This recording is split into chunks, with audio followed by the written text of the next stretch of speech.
What's going on, everybody? What is going on, everybody? It's Sega Man back with another podcast. Yes, it's been a while. It's kind of been a long while since I've seen you guys, man. What is going on? How's everybody doing? I'm just doing this off the riff. I invited Brother Hebont to come and join me. I tried to get Dale 4568 in here, and whoever else wants to come in. If you can hear me, Brother Unlimited Productions, if you want to come in, brother, and rock out with me for a little bit, man, in the podcast, I'll send you a link. Tuck, if you can hear me, brother, I'll send you a link. I know you guys are probably watching the football games to see who determines to go to the Super Bowl. But your brother Sega Man is back in full effect, man. And the name of this podcast today is PlayStation has lost their essence, right? A lot of crazy, crazy things going on, man. There's a lot of people making fire videos. When they did the developer podcast, that was fantastic. Not podcast, but when they reviewed more games that we got coming out was really awesome, man. I loved it. It was incredible. And the big elephant in the room that really took the show by storm was Ninja Gaiden or Ninja Gaiden 4 coming out for the Xbox Series X, man. How about that? We got a lot of great games that are still going to be dropping into Game Pass, man. Phil Spencer is on fire out there. Toolman 55, brother. What is up, man? It's good to see you, bro. We still got to get on that gears, man. It's good to see you front and center, man. I am back with a vengeance, man. But we got to get into this, man. We got to get into this. I did send Brother Hebot a link. Maybe he'll be able to come in. He hasn't really been feeling that well. But I did send him a link because I want to get his opinions on it. I would like to talk to Unlimited Productions, my brother, see what he thinks. But he's probably watching the football games. Well, we'll see what happens. We'll see what happens. But come and rock out with your brother Sega Man here. But PlayStation, I was watching a podcast, right? And a lot of these, PlayStation fans, right? Some Sony ponies were saying that PlayStation needs to get back to the way it used to be, their essence. PlayStation essence, right? Well, that's all out the window now. You see, there's been a lot of great podcasts. I've been watching a lot of great podcasts, guys, behind the scenes of what's going on when it comes to gaming. And you got people asking questions, well, why does Microsoft have to make another console? Because they're putting other games on other systems. But what you guys don't understand is Phil Spencer, Sarah Bond, and Matt Booty, they're very smart and strategy. Okay, look, I know Phil Spencer. He's a cool guy. Phil Spencer. I've not really talked to him, but he answered me a couple times on when he was on, and I would say, "Hey man, how you doing?" or "Great job," and he would answer back sometimes. But listen, these guys, the way they make their money is very strategic. Microsoft has been in the game for so long that you can't even see what's going on in front of you. Xbox is saying you can't see me because you can't. Do you realize what's really going on over there?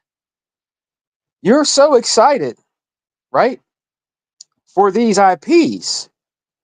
But you got to remember something, okay? Yes, there is IPs that are going to be on other platforms, okay? But you're playing Xbox games more than you're playing your own games on your system, or you want the games over there on your system. What's up, Slick Slayer? This is the strategy of what's going on. Do you guys understand what I'm saying to you? You're playing Xbox games more, or you're going to be playing Xbox games more than what you're playing over there because you have no games to play over there. So the outcome of this whole thing that's been going on is PlayStation got no games because you're playing Xbox games and you're paying for it full price. Like you had the one dude, I can't remember the podcast where he's saying, well, you're right, Xbox guys. You do get to play it for free, but I get to play the ultimate version I get to play the ultimate version on my PS4 Pro of Ninja Gaiden 4. Do you really think so? I would have to say you might want to rethink that. It's very tricky with the PlayStation 5 Pro. I can't say anything on it. I don't own one. I only have a PS4. I don't own one. Okay. But in my opinion, I just don't, I just think that some of the stuff they say about that console is not true, that it's a lie. They have lied in the past about what the PS4 can do. They lied about what the PlayStation 5 can do. The Xbox Series X, I heard, can run games 60 frames per second more and 120 frames per second ever more than the PlayStation 5 can. I still believe that the Xbox Series X is the most powerful console. Okay, I don't know if it's just the PS5 might have added a little bit more bells and whistles. I don't know. I don't own one.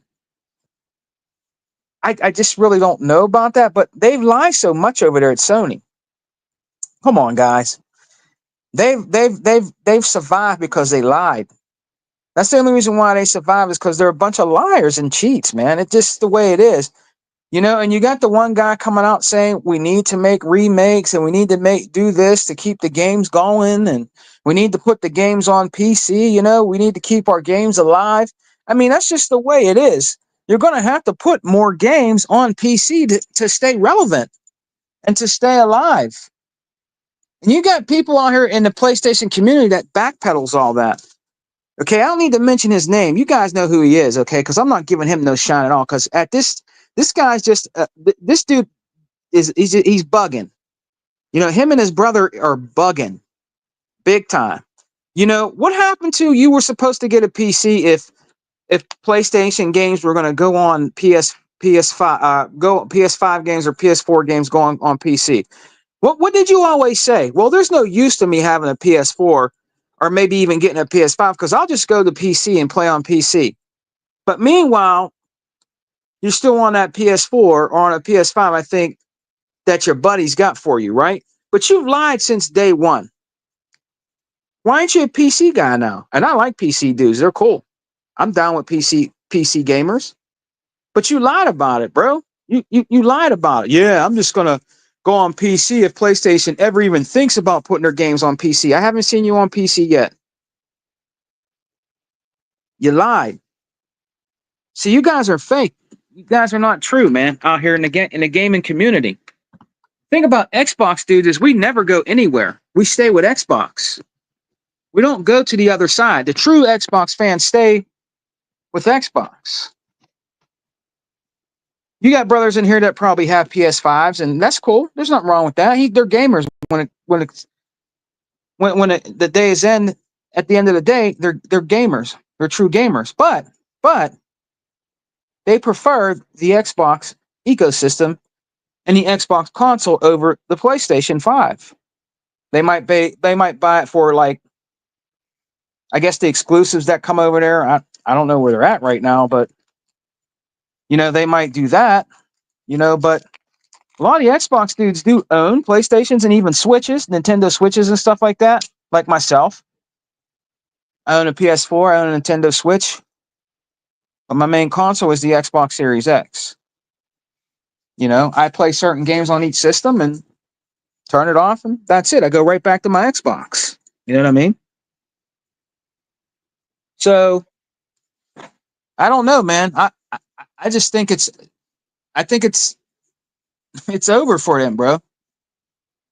We'll see what happens in the future, but they're playing Xbox games. And they're going to be playing Xbox games more on their system than playing their own games. When Phil Spencer says he wants games everywhere, they're trying to get to a number. And they're winning. We're still going to get hardware. We're still going to get another Xbox.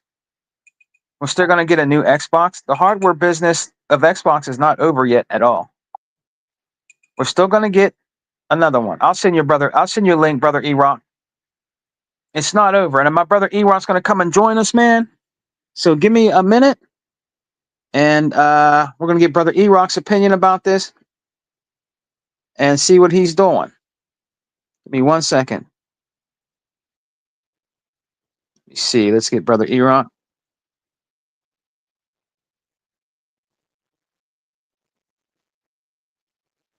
Let me see.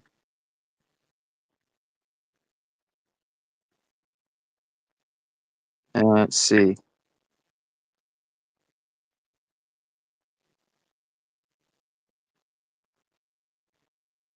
All right. Let's get Brother E-Rock in the house. All right. Let's invite Brother E-Rock. At least 1 second, guys. Let's get this party started right. Let's get this party started quickly. Right? So, get E-Rock in the building. Shouts out to Slickslayer and Toolman again for joining me. Appreciate it. So let's get Brother E-Rock in.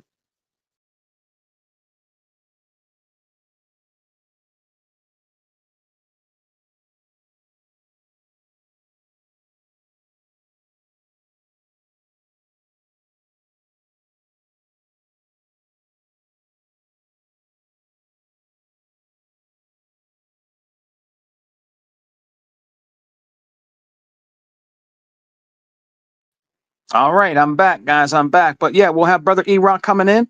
What's up, Craig? Craig Simmons, Gaming TV in the house. Hey, man, it's been a while since I heard from you, brother. How you doing, bro? Hope you had a good holiday and a happy New Year, Craig.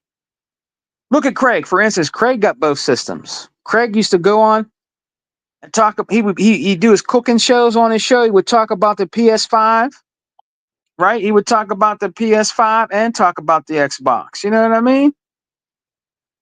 And he always gave the truth about what he thought about the PS5 and the games and stuff like that. You know what I mean? He gave his true opinion, man. So I would believe Craig over it, because he got one, or Unlimited Productions. So let's get Brother E-Rock in the house. Let's see. What's up, Brother E-Rock? Hey, what's up, Sega man? What's up, my man? What's going on? Now it's a party. Now I got my man in here, Brother E-Rock, man. What's going on, bro? Everything's good, bro. Everything's good. What's going on, bro? Hey, Yeah, before we get started, man, is your team might go to the Super Bowl again? Hey, man, I'm hoping they do. I'm not watching the game right now because I'm sort of mad at the Philadelphia Eagles because a couple of years ago they fired the coach and the quarterback that got us to the Super Bowl.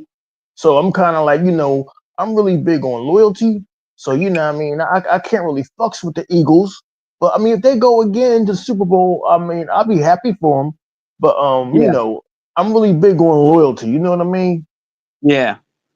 But I Oh mean, man, we'll see. yeah, we'll see. But besides that, man, everybody in the gaming industry is bugging. Brother They E-Rock, now I got you here, brother. Now they're bugging, and I got to know this. See, Microsoft. See these guys. We try to tell them, E-Rock. We try to tell these boneheads a long time ago. Microsoft is in it to win it. This is strategy. This is strategy. Exactly what they're doing, man. These guys are begging, dry begging for our games, bro. They're begging. begging at this point. What do you think about all this, man? That's going on, bro. Give me your opinions. Hold on 1 minute, brother. Give me 1 second. Yeah. Let's see.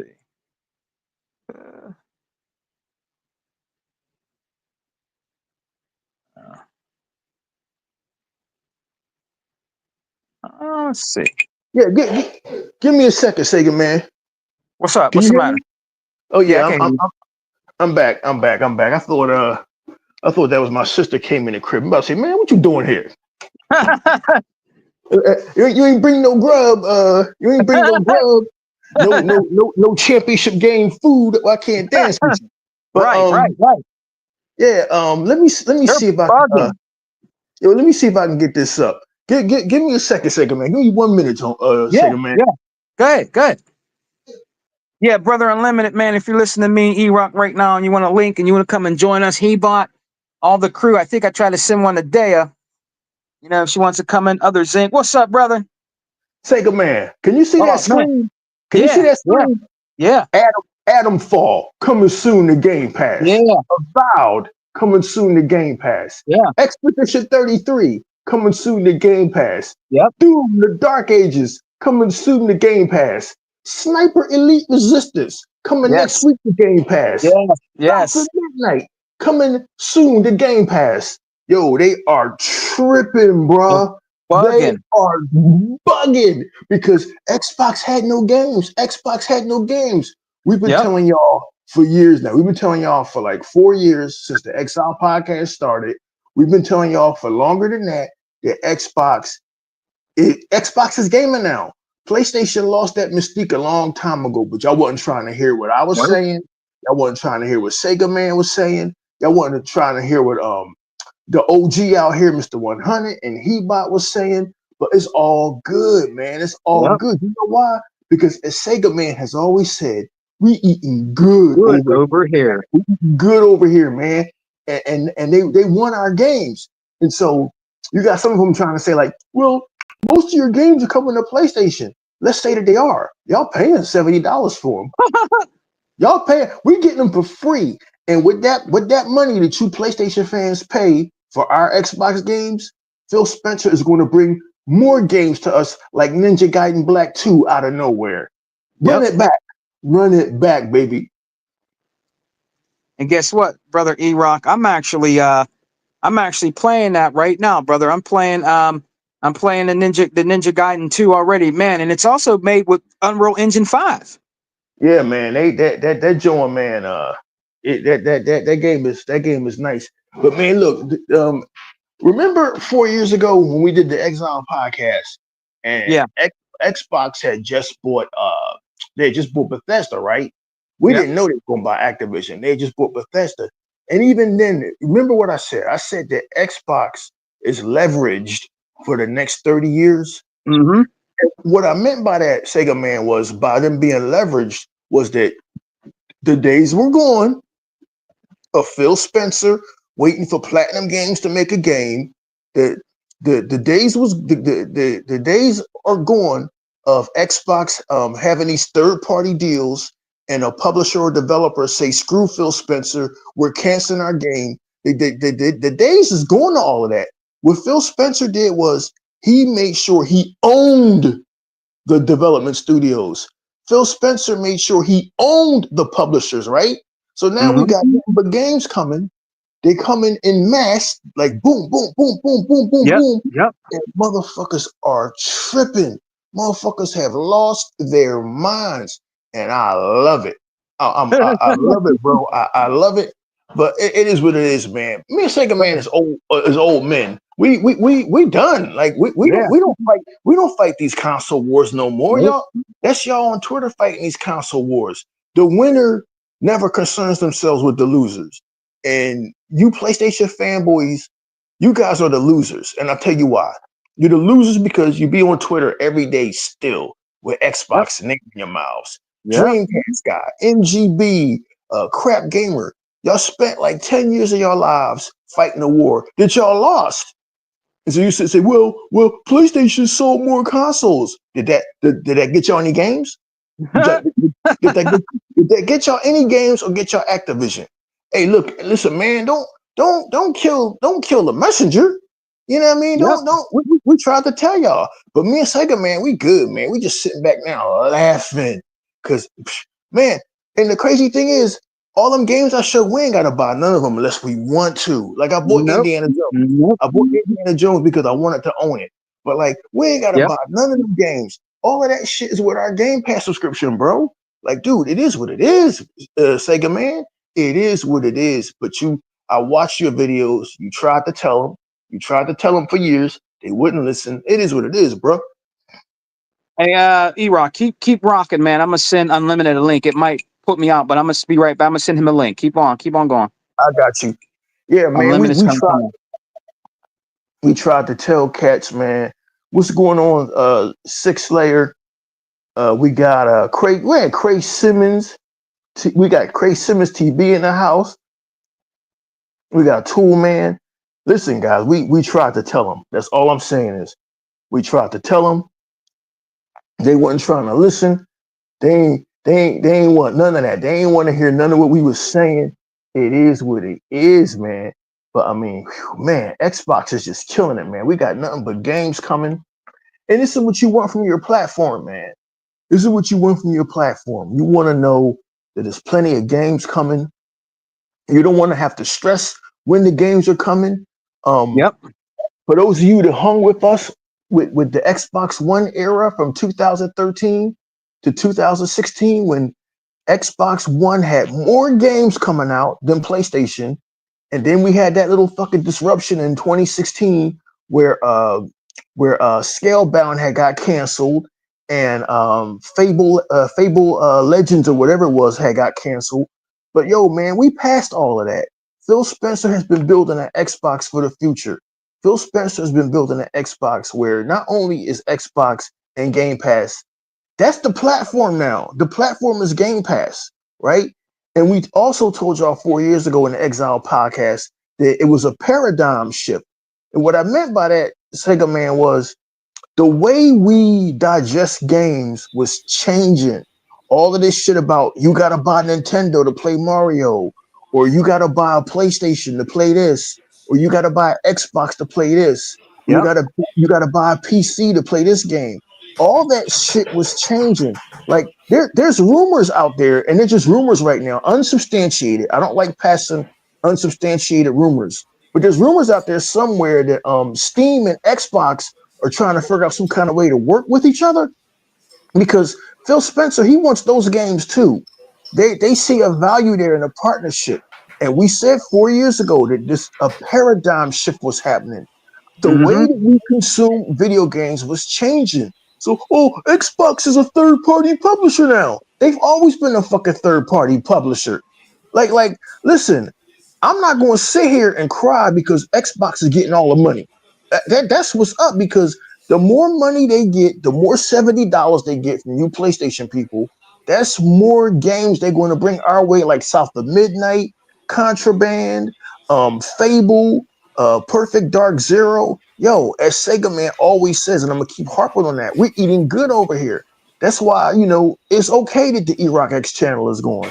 It's okay that I faded away into the shadows, man. I'm 50. I'll be 56 in April. I'm too old to be out here console warring with these clowns like I did from 2015 to 2020. But man, yo, it is what it is, bro. Sega Man, it is what it is, man. But this they just listen, guys. They just showed 4 games Thursday. 4 games, Five. and It was five. five, and the whole world is tripping, bruh. The Hey, whole that's more than world the is PlayStation tripping. 5. But yeah, the whole world is like bugging, like, oh man, what's gonna happen next? And oh man, blah. The whole world is bugging off of 5 games. Yep. If that don't show you who is running the gaming industry right now, who who is controlling the conversation, then nothing else will, man. Nothing else will. And if you're an Xbox guy who hung in there all these years and didn't fall for the okie doke, you should be feeling some kind of way now, because like Unlimited Production said a couple of days ago, we're in our victory lap, man. Yep. These young Turks, man, want to go out here and collect pony salt and fight with these. There's a lot of new videos come up in my feed, like, oh no, it's Alex and Fratanga. Hey, look, God bless y'all, man. If y'all want to fight with these Sony ponies, because they're going down with the ship like the Titanic. They're never going to stop fighting, and sooner or later, like me and Sega Man, you're going to age out of this shit. My beard was black when I started this shit back in 2015. My beard is. You see my beard? My beard is gray now. Yeah. Yeah. Look, I earned that gray. I'm an old man now. I earned that fucking gray, and I've also earned the right not to engage in this console war nonsense no more. Because as Unlimited Production said, but nobody was listening. We won. We won. Yep. We won back in 2020 when Xbox bought Bethesda and Unlimited Production. I remember what the fuck he said. He said, this isn't the console war anymore. It's the content war. Now, Yep. judging by what you guys have seen in the last 87 hours, Who has all the content? I'm gonna land my plane. Yeah, that's what's up, man. Brother Unlimited Production. What's up, man? Hey, what's up, guys? Good to see you, brother. I know it's been a minute, and I know y'all. I was, man. I was like hurt, man, because I had to do something important that day when Mhm. the show was going on. But I wanted to let you guys know I did watch it in its full capacity when I got home because I had something to take care of. I did want to come and rock out with you guys and watch it, but I'm gonna tell you what, Unlimited, and Unlimited made me happy. E-Rock, he made me. I felt like a kid in a candy store when he told me I was out, right, and he texted me about that about Ninja Gaiden. I was like, oh man! As soon as I get my ass home, downloading that, made with the Unreal Engine 5, and that's a Mhm. beautiful goddamn game on the Series X, brother Unlimited, and I'm playing it right now. I'm Yeah, playing it right now, brother. So Unlimited, brother. On that note, brother, what do you think about all this stuff that's going on Unlimited? I know the developer direct. I do want to hear what your opinion is about it, brother Unlimited, because you always give great points also. But these guys out here, brother Unlimited, they're bugging, dude. These Sony ponies, and all these dudes, they're like bugging. They think it's over for Xbox, man. But I tried to tell them, man, this is strategy, bro. Ah. You playing our games. You're playing our games on your system. You're playing our games more than you play your own goddamn games. You're not even playing Sony games. So I mean, what is that telling you right now, brother Unlimited? What do you think about that? Yeah. They might as well be speaking Chinese at this point because we're talking two different languages, right? We've moved ahead years ago. We saw the writing on the wall. We jumped on the right brand. We've been telling people for years. Look. I've reached Eroc's point of I'm done telling people, gaming's Yep, great, yep, Xbox great. Look at all the games we have. I don't have time to play nothing. You know what I'm saying? I'm done. I'm done with that, right? And yeah, um, and so at this point, I'm just letting them be them. If they want to go yep, up there, take a false victory lap, and then when the numbers come out that Xbox had another record breaking quarter, you know what I'm saying? They're the yeah, ones who's going to look foolish. They yep, they could say and think what they want, you know. But over here on Xbox, we good. yep, We good, man. And yep. and with Thursday's show, I gave it a 10. I thought it was fantastic. You know what I'm Uh-huh. saying? Mm-hmm.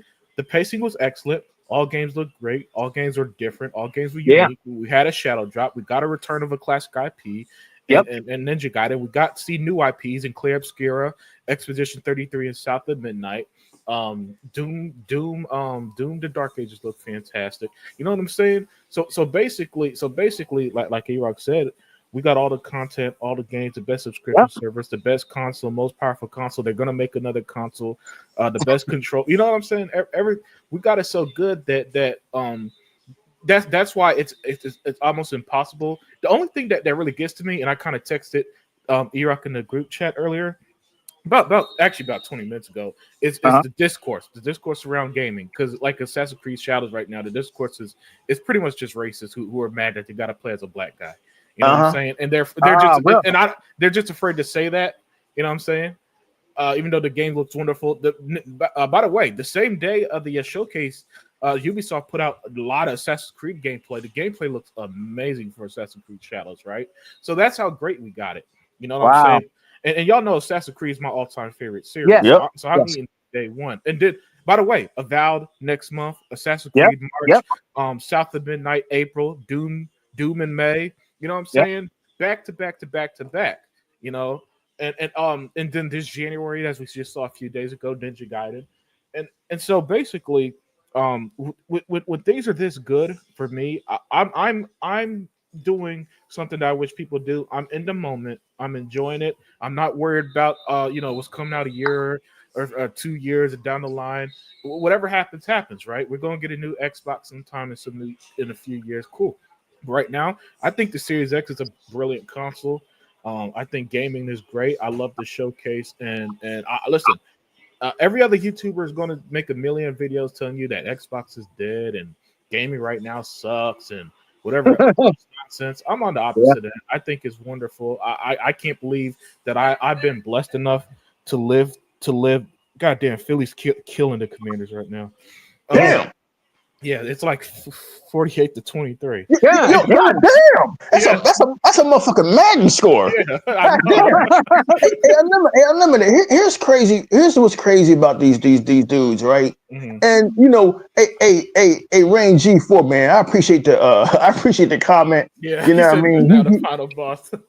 Rain G4, man. I aged out, but it's all right, bro. It's all right. I grew up. I aged out. I can speak for Heba, even though he's not here. Me and Heba haven't always agreed on stuff, and we still not agreeing to this motherfucking day about shit, right? And I don't know if we ever fucking will. But I can vouch for Christopher Rybot, Hebot. Whatever our differences are now, Mhm. Hebot was out here fighting that motherfucking fight. I seen it, right? Yeah, Hebot yeah. was out here fighting that fight, and Mr. 100 and Hebot was out here fighting that fight against Alex Escobar and all of them dudes and Facebook and all them idiots in YouTube. Hebot was out here fighting that fight. So I'm gonna always give him his props for being a true Xbox dude. But there comes a time that you age out of this foolishness. Just hear me out. There comes a time when you age out of all of this nonsense, a console warring, and unlimited. Silk saying you funny, man. And Unlimited Productions said to him, Unlimited Productions built different. Like he's in his 30s, and he aged out of the bullshit. You know what I mean? He's like, yo, he said it years ago. Why are we fighting a console war anymore when it's a content war? And again, if it's a content war, then you Xbox dudes won. It is what it is. Look who has the games, Six Slayer Yep. and Yep. Range G4. Look who has the games. Look who has the content. And for people saying that, so the console that has all the games is dead, and the console that has no games just canceled like 15 games and lost $400 million on one IP. We're talking about PlayStation. Um, they're winning. I need for somebody to explain to me how that works, because I'm confused. I don't know how you could constantly fail and be winning. What? Because you Yeah. sold more, you shipped more boxes. Xbox changed their strategy. They're not worried about how many boxes they ship. They want you to do Game Pass, and they now want you to pay $70 for their games. They doing some final boss shit. I get it. Xbox guys, I get it. I get it, D-Botch. I get it, Crap Gamer. Y'all needed ammunition for y'all list wars. Yes. Y'all list wars and y'all console wars. We got this. And you got to buy an Xbox to play Indiana Jones. And you got to buy an Xbox to play Avowed. And you got to buy an Xbox to play Doom Eternal. Listen to me, guys. Just trust old Uncle E-Rock now, okay? You seen the gray ass beard. Trust old Uncle. And you know what, man? I'm embracing that shit. I was telling myself a couple of days ago, E-Rock, it's time for it. Maybe we should go back to using the Just for Men. I said, fuck no, I earned this gray. Listen to your boy E-Rock. Unlimited Production, my friend. These guys were never going to buy an Xbox, no matter what. No matter what came out for it, if it didn't have that PlayStation, only on PlayStation logo on it, they were never going to buy it. So Phil got smart. I said, you know what? He saw what Steam was doing, what Gabe Newell and them was doing. Steam games are available on every PC. He saw what Netflix was doing, and he said, "What if we modeled ourselves after Netflix?" It was a bold gamble back in 2017. Everybody was wondering what the fuck he was doing. We had no idea where he was going to go with this shit. And yeah, when I first heard that Xbox games were going to PlayStation and Nintendo, I bitched to high hell quietly. I said, "Man, what the fuck are you doing, Phil?" But then now that I'm older, I said, "Damn, this dude's trying to get all the money." I can't be mad at him. I can't be mad at him for running a business and all of that shit that me and Sega Forever talked about. Well, we're not going to give PlayStation our games because they won't share their games. That's just us. That was just me and Sega Forever being spiteful and wanting to get revenge on PlayStation. But I mean, why? They're going to knock themselves out of the fucking box. Xbox is making money. Xbox is going to make $70 off of every copy of Doom Eternal they sell, off of every copy of Indiana Jones they sell, and we're going to get all those games for free as part of our Game Pass subscription. So I don't know how anybody on the PlayStation side can take this as a W, when really for y'all it's a L. It's the biggest L ever. It's the biggest L ever because we're over here winning. We're over here winning, and you guys have to pay $80 for our games and your games. So I don't see if anybody can make sense of this. Help me make sense of it, because right now, as Unlimited Production said again, the Xbox community, we've been doing a victory lap since 2020. It just took 4 years to get to this point. But Unlimited Production and Hebot and Sega Man, not even I could have imagined 4 years ago that Xbox was going to be killing it like this. But again, when I said that phrase, Unlimited, about Xbox was leveraged for the next 30 years, I did not know that these games were going to come this fast. But Unlimited Production, Hebot, Sega Man, this is what happens when you buy fucking 2 publishers, 23 studios. This is what fucking happens. The games start piling up, man, like chiclets. So Xbox family, enjoy, man. You won. You won. You won. And I hate to keep saying we won like it's some kind of competition. Gaming shouldn't be a competition. This is a hobby. We game because we love it. We game because, like Hebot, y'all was all in the arcades having fun, getting your quarters together. As Hebot said, who got next? But I mean, you PlayStation fans, and not just you guys, the media, IGN, Colin Moriarty, Destin Laguerre, y'all turned this shit into a competition, right? Y'all turned it into a fucking competition. And now that you've lost the competition, y'all can't deal with it. It is what it is. And I'm going to land my plane. What's up, brother Hebot? What's going on, man? Hey, what's going on, guys? What's up? What's up, fellas? What's up, E-Rock? What's going on? Unlimited, how are you guys? What's up? Oh, we good, Hebot. Hey, man, I was just giving you ups before you came. I was just giving you ups before you came in here, Hebot. You know what I mean?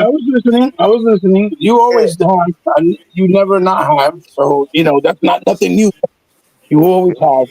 That's why, we always stuck by each other, because that's how it's been for a long time. The battle that we've been going through in these social media streets of gaming was rough.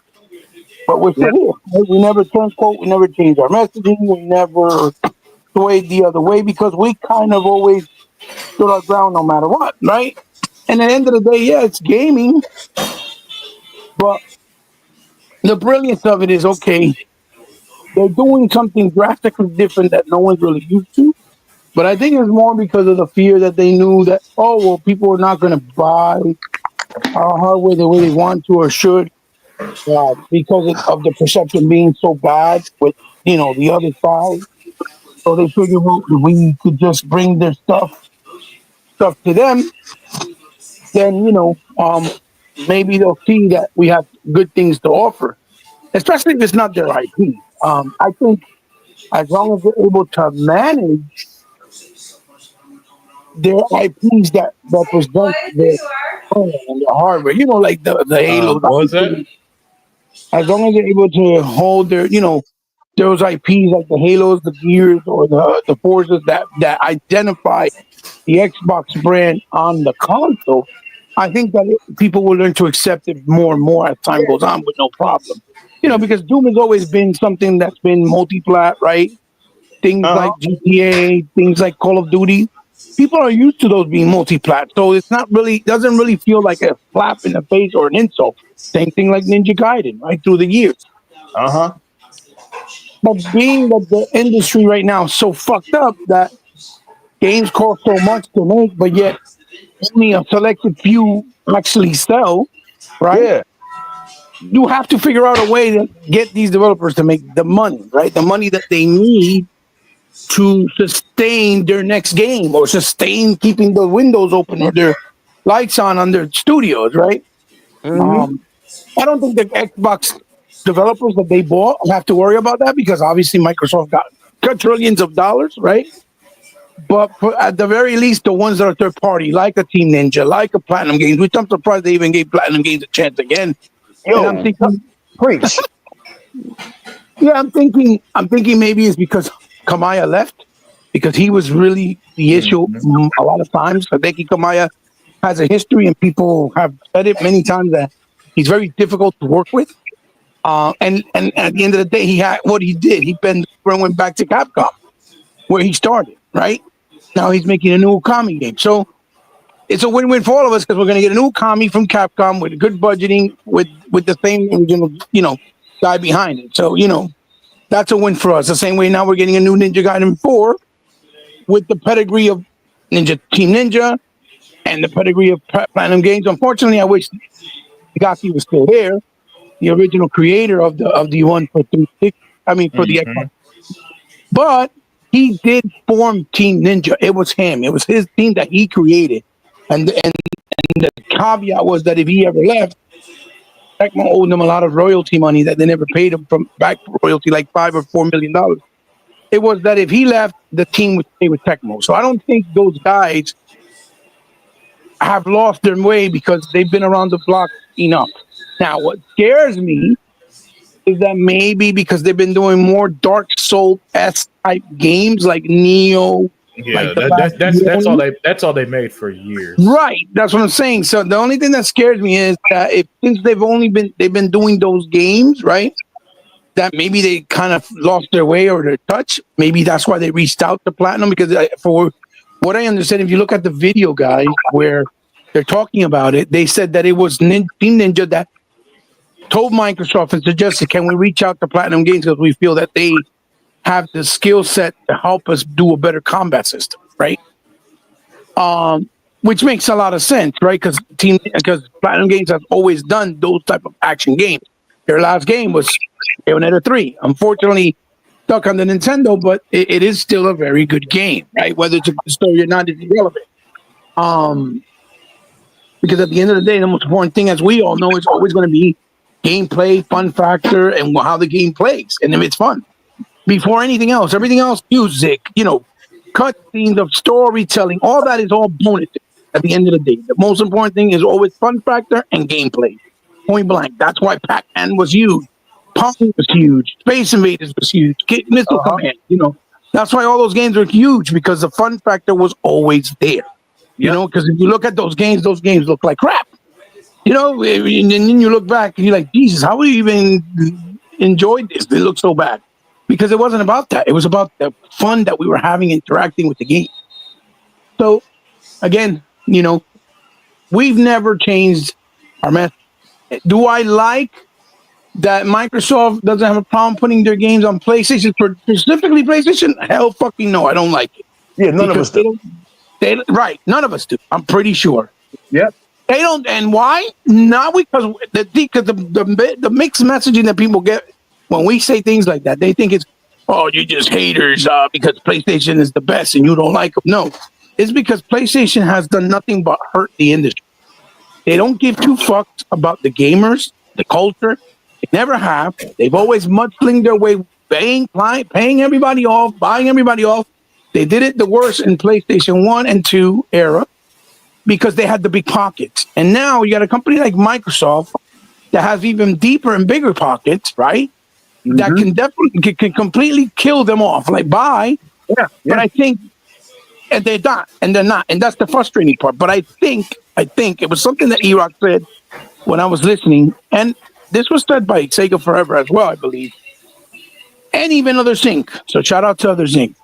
I think the way they're looking at it, that Sony, they know that Sony's doing so bad, and they're hurting so much right now that they figure, well, we could throw them a couple of bones until either they're gone or they hurt themselves because that's what they're doing. Because they're not in a good place. They're definitely not. It's clear that that I don't know whoever made the decision, if it was Phil or Satya, was like, look, we just make more money.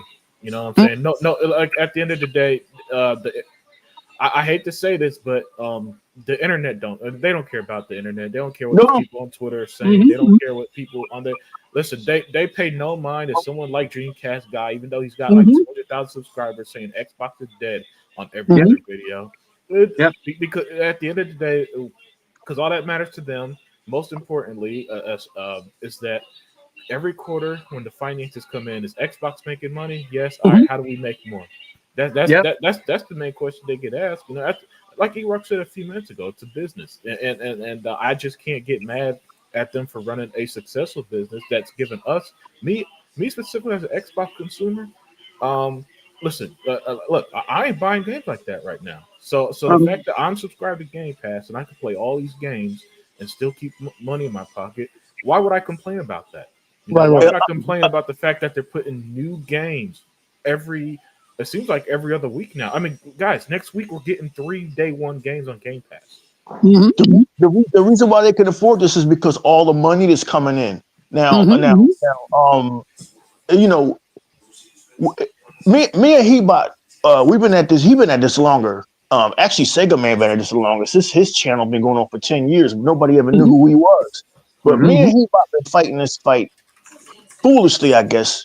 No, we fought it. Hebot and I, we fought it because the reason why the E-Rock X channel started, or the E-Rock 8150 channel started, and Hebot's channel started as a gaming channel, but we were out here trying to debunk all this misinformation, right? So when Hebot says that PlayStation has done the industry no good, I'll say maybe the past 15 years. PlayStation was the shit once. I had a PS1, I had a PS2. This has not been that PlayStation since PlayStation 3. This is not that PlayStation Yeah, that I grew up with as a guy in my 20s. And so when Hebot says that PlayStation has done no good to the industry, that's because he lived it. He's done decades of research, as have I, right? So, again, like I said, me and Hebot don't agree on a lot of fucking things, and we probably never fucking will. But one thing I can co-sign on Chris about is his message has been consistent for 19 years before I fucking met him. I don't know how long Hebot been fighting this fight, but his message has been consistent. PlayStation has played dirty. So when I heard that Sea of Thieves was going over to PlayStation Hebot, I had a fucking a conniption. I didn't let y'all know about it. I had a conniption because me, Welsh Gamer, and Microboxer X was the only ones getting that message out there that Sea of Thieves was a great game.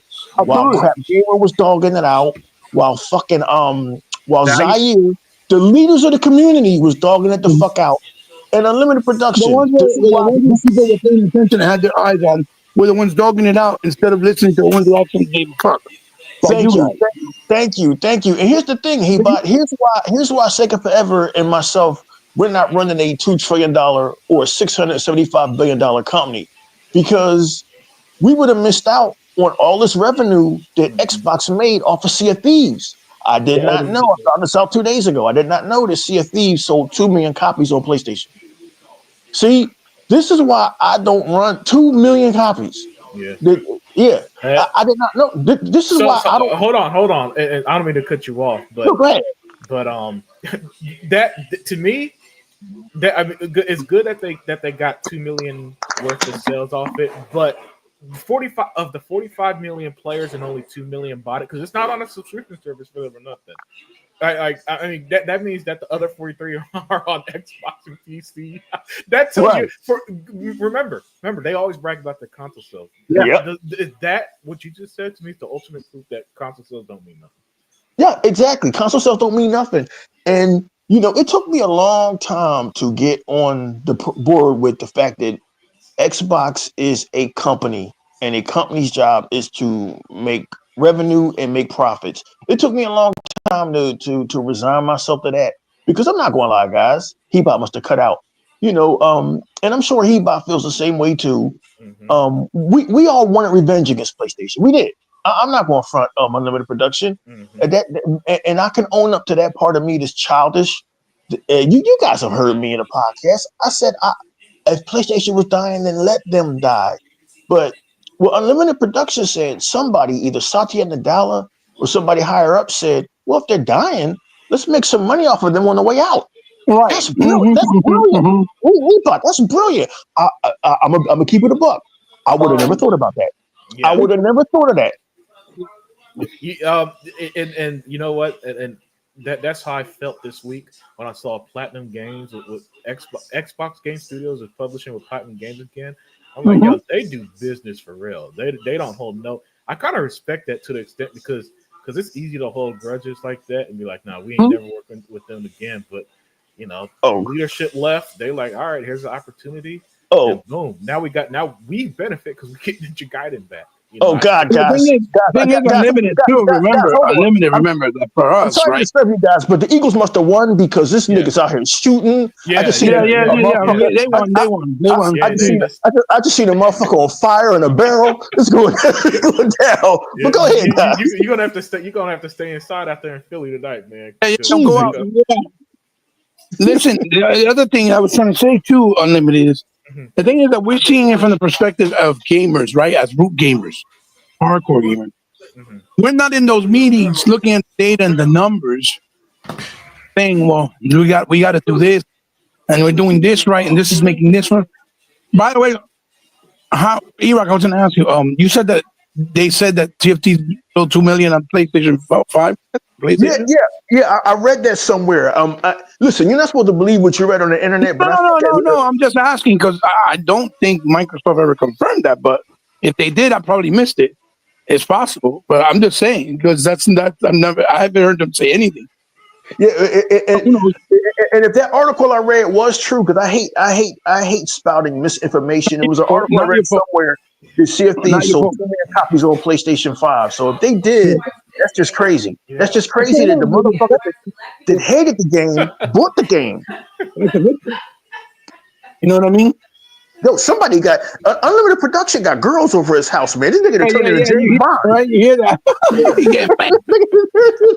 He getting paid. While on the podcast, he getting paid. Unlimited.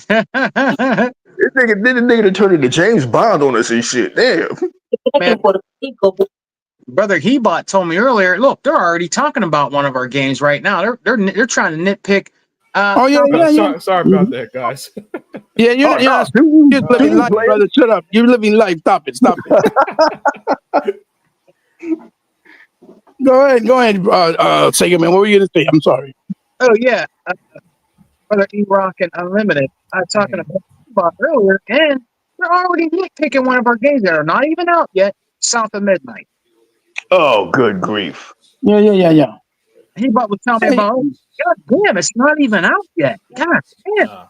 Yeah, and you know, like the same doom and gloom, like when they see a new IP, like when they saw the Gunk or when they saw Bright Memory Infinite, that they're like, I don't know, the game looks good, but I'm not sure. I don't know about like that same bullshit they pull all the time. I was like, yeah, they do that because it doesn't say Sony in the corner and they don't say exclusive. Because when Sony shows a game, when it's exclusive especially, the first thing they could show you a CGI of somebody taking a shit. Oh, it's gonna be it. You see like 100,000 videos immediately. As soon as Microsoft show an actual game with gameplay, what the game's about, the structure, the combat, whatever, like they did with the director's diary, director, whatever. It's still like the consensus is it looks good, but I'm not really sure. It's more like it looks good and you're fucking mad. You don't want to give it props. That's all it is. Like shut up. Hebot, this has been a crazy week, dude. I know you've been busy doing other things. All of you guys have. But look, I do not look for these fucking videos on YouTube. They pop up in my feed. Me neither. Come up in the feed automatically. Yep. Yo, Dreamcast guy be trying to look happy. Yo, Microsoft did a great show. The dude named MGB looked depressed. 10 out of 10. Even though it's unrelated, fucking Black Bond and who else? Hard 8 Times got kicked off of the fucking Weapon Wheel podcast. I'm like, well, first of all, y'all niggas, have you heard about that Hebot? No. Mm-hmm. Yeah, first of all, y'all niggas is too old to still be doing this shit, right? Because all they do in these podcasts is talk about Xbox. But ever since that show, motherfuckers been bugging, dude. Straight up bugging. Like, when I hear that E-Rock, I just think, oh, it's that time of year again. Listen, guys, listen. Today is what, January 26th? On June 13th, 2025, a day after the Xbox show, E-Rock going to say the exact same thing. I guarantee it. He's going to say it happens every few months with these guys. Well, you know, what really took them over the edge, the ponies, right? Was when Yoshida did that fucking interview with Colin Moriarty. That motherfucker Yoshida, he just went ham. He didn't give a fuck. They said he asked, so how did PlayStation VR do? You know, PlayStation VR 2, and Yoshida said, Let's move on, please. Wow. Wow. Wow. Wow. Wow. That's how bad it did. It was funny as fuck. Wow. That's what pure comedy. I watched it. It's just hysterical. He said it straight up every game. He said Spider-Man 2, the game that everybody was claiming that did so well. Yeah. So worse Yep. than Concord. He said Wow. Concord. Oh, Damn. really?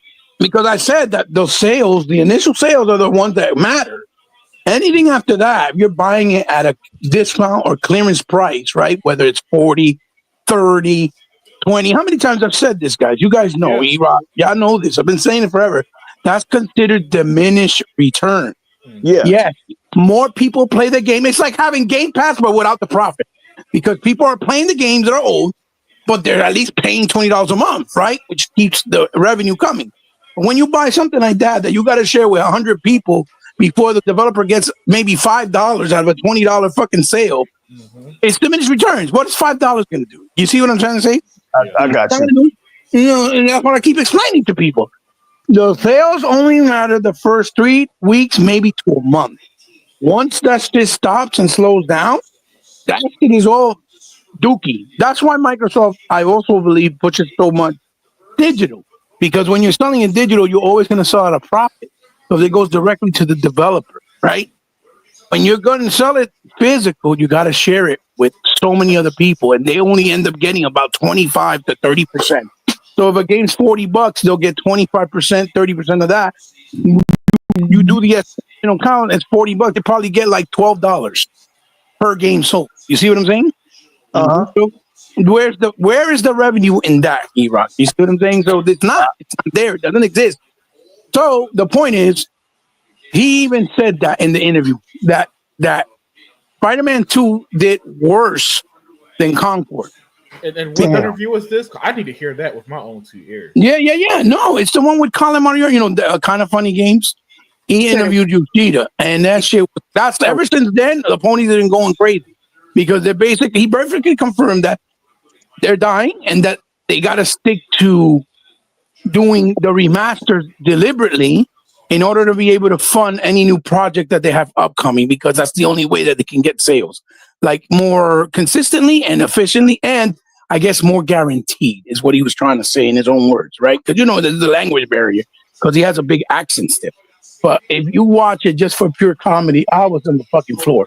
But ever since then, that's why they've been on Suicide Squad, like SWAT, like real Suicide Squad. Really hysterical. Yeah. It's been fucking hysterical to see. I'm like, oh my God. And then now Phil's saying, yo, we don't give a fuck. We'll give you games and we'll still keep doing what we're doing. It's like, yo, this motherfucker. And they really think it's a W. Like, how do you think that's a W? Not every game is going to go. We already know this. It's not every game. He's just saying that if a developer feels like they want to put it somewhere else, they're not going to build walls or gatekeep any developer from putting their game somewhere to sell more copies. That's all he said. But here's how twisted these PlayStation fans are, and this is how deep their hatred is. Xbox, right? Like they can't even just say, "Yo, Phil, thank you, man. It's dry over here. Right. We ain't got shit. Right. We ain't got shit coming." Instead of saying, "Thank you," with Ninja Gaiden. Yeah. We started with Ninja Gaiden immediately, real quick, E-Rock, not to cut you off. As soon as Ninja Gaiden came out, right? As soon as it came out, the remaster, we got it free. We didn't expect it. It was shadow drop, just like they did with Hi-Fi Rush. Bow, here, you guys, Xbox gamers can play it right now today. Anybody with Game Pass, PC game, whatever, right? That motherfucker said, "Oh no, I'm going to buy it on PlayStation because it's going to be the better version on the PS5 Pro." That was I was like, motherfucker, you better be grateful that you got it. Exactly. Xbox helped them fund it. Yeah. And if they didn't do that, we wouldn't be playing shit. Yeah, I can't even get mad at that because that's just desperation talk. Look, they know they got nothing to play. We know they got nothing to play. And at this point, it's just a false bravado. Basically, I'm gonna play it on the PS5 Pro. Oh yeah, like okay, so that's the only reaction I could have to something like that. Okay, yay, you know what I'm saying? I don't think about you. That's how we should just respond. Like, all right, cool. I don't think about you. That's trying to find a W any way you can because y'all butt hurt because they've been fighting a war. Some guys for 5 years, some guys just recently, some guys for 10 years, like MGB. Y'all been fighting a war that y'all lost, and y'all can't say that y'all lost because Unlimited Production told you that y'all lost 4 years ago when he said this shit was about content now, not about console sales. But like it's just crazy to me the level of immaturity and that God, sooner or later you grow up, man. We all fought the console wars. We all fought that shit. Well, so some of us did, but like, God damn, man. Like, at what point do you grow up and just be like, man, look, Xbox is giving us games. You know, we should be happy. You know, let's stop all this console warring. They can't. They can't. JW can't. Jabari can't. MGB can't. Fucking Red Dragon can't. They just can't do it. They can't do it. It's just like I would feel bad for them if I cared. Like, look, if this is how you want to go through life, constantly worrying about another brand and have at it, that's just crazy to me. That you guys are at this shit still every fucking day. Yeah, well, I mean, there's the thing. They don't have a brand to talk about. Yeah, because Sony don't do showcase, aren't releasing games. Their hardware flopped. Genuine question. What is there to talk about with them? There's nothing to be excited about. So when they pretend to be excited about Xbox game going there, it's like, yeah, I'm excited too, and you know what I'm saying. And the difference is, I'm gonna be playing it. I'm gonna be playing Avowed and enjoying it. You're gonna be watching it on YouTube and trying to pick every flaw of the game you don't even care. You claim to not care about. You know what I'm saying? Who's winning in that situation? Me. Yep. It's just the craziest situation, man. And they created this whole cottage industry of these YouTubers now that make these videos just clowning them week after week after week. And it's like, guys, like don't you see what the PlayStation community has become? You guys was like cool like decades ago, you know, back in the early 2000s, the PlayStation community was cool. But it was something about that Xbox 360, guys. Their mind has been fucked up ever since then. Something happened in that community. It was called out by a guy named Solid Rev back in 2011. I mean, I've been watching these guys crash Hebot since Hebot don't know what I'm talking about if he's still here. I've been watching these guys crash since the days of this PlayStation YouTuber called El Presador. I've been watching them crash since then. Like it just never fucking stops with these guys. And now you should be at the point where, like, you know, Xbox is dead, or all Xbox's games is coming to PlayStation. And it's like, you should be happy y'all got something to play. You should be happy that Phil is being, Phil ain't being magnanimous. It had nothing to do with Phil. It has everything to do with Microsoft saying, get that money. If PlayStation is dying, get every $70 off their audience that you can. This is just strictly business. Yep. And business don't align with the console wars. Did you guys see? Okay, first of all, and I didn't mean to cut you off again. No. 500 million active online users a month. That's crazy. That's they have crazy. More active users than console sold. What the fuck? My dude, they don't print money by blinking. That's crazy. That's crazy. How can you argue that? They don't got no 500 million people. They probably got maybe 60, 70 at most. 500 million active. Active means that you have an actual subscription to Live. That's crazy. You see what I'm saying? That's crazy, man. Crazy. Go ahead. That's I just wanted to bring it up because of the money situation. No, that's just crazy, man. That's just crazy. The Xbox is killing it like that, and everything they touch is a success. But because they haven't shipped more boxes, and they can't give these idiots a physical number how many boxes they ship, oh, they're third place. They're failing. Well, man, if we failing, I'm glad to be failing. Shit, because this Game Pass situation is major. This shit is hectic. Shit. Sega man, you still there, nigga? You sleep? I'm here. Yeah, you sound like you breaking up though. You Sega man? Yeah, Sega man sound like he breaking up, but we can't hear him at all. He must have. Yeah. But anyway, man, this is just this is beyond anything I could have predicted, guys. This is just good news, man. And it's I was going to say it already started with Ninja Gaiden Black and Friday, Sniper Elite drops. I know Sniper Elite probably ain't everybody's twist, but that's one of the most fun games I ever fucking played. Oh, dude, it really is fun. Oh man, just so many different ways to just sneak up and kill people. Like they really got a good formula going on with that game. And don't they got another in 2 days? I think it's Tuesday. Yeah, I think it's on Tuesday, right? Or is it tomorrow? I think it's the third other game. No. I'm saying they got that other game, Eternal Stray. Oh damn, that's right. Yeah. The one that's like Shadows of the Colossus with a mixture of Fortnite. Okay. Eternal Strands. Yeah, Eternal Strands. That's it. Can you guys hear me? I think tomorrow. Yeah, we get. All right, cool.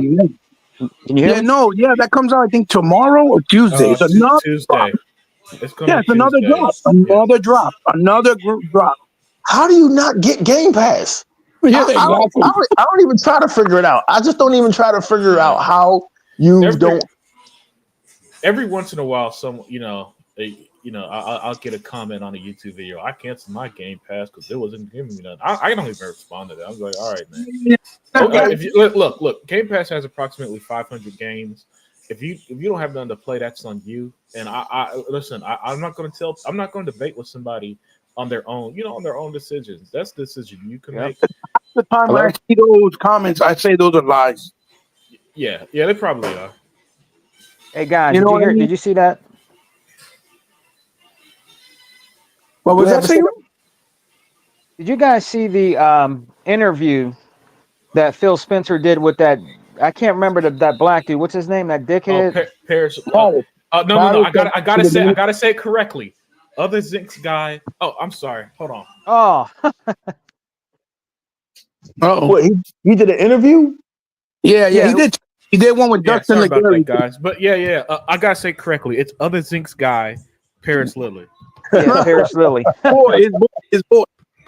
But he was trying to maybe Hebot can put more emphasis on it. But I was seeing bits and pieces like when he was telling him about you were saying about the games, the 4 games gone over, and he was trying to say the PS5 getting those games and stuff like that. I really can't stand that dude. I can't stand him at all because he's not a PlayStation. He was trying to dig to see because he said, "Oh, I have to ask this question for people, right?"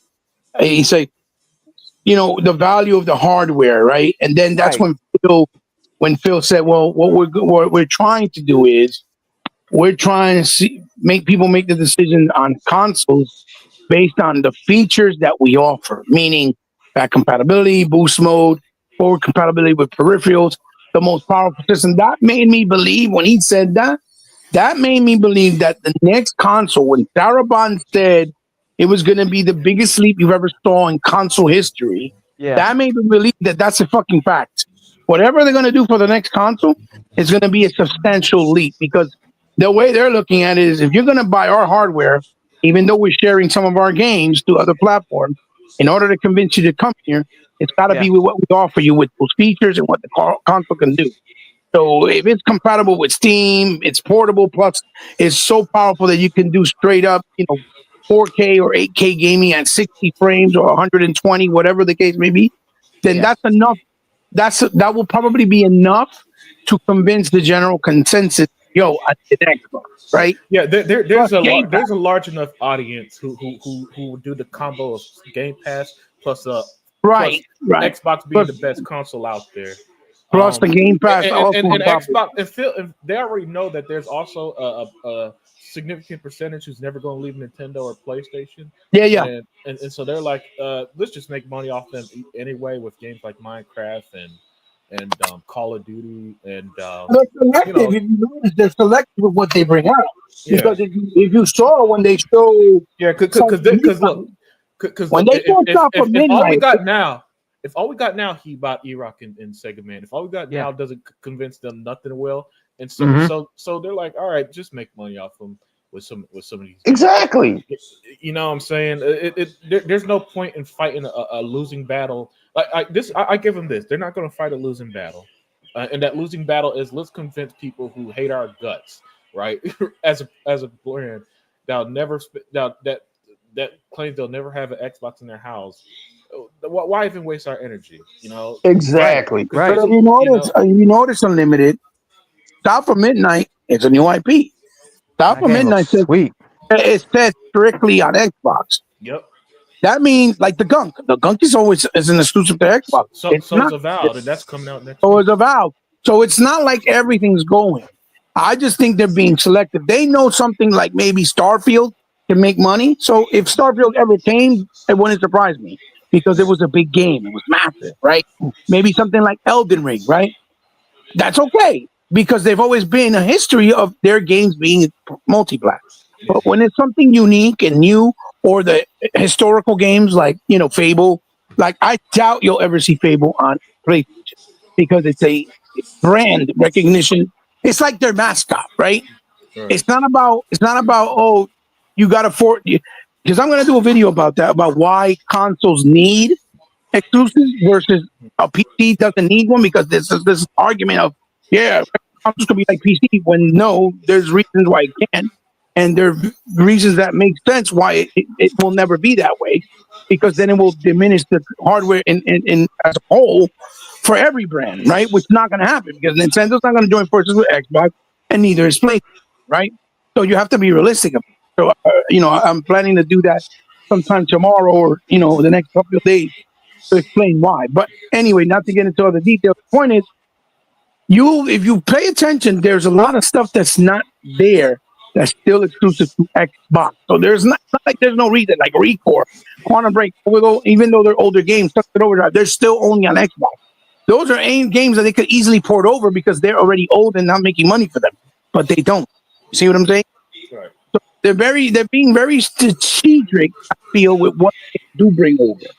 So in games that have a history of being multi-plat, that's what they brought over, right? With the exception of Hyper Rush, but that's because the studio was going to close down and they end up selling them off, so they would have to close down, which was a great move. Also, Pentiment and Sea of Thieves because it was a live as a service game, which continues to go on and you can keep feeding it and make money out of it.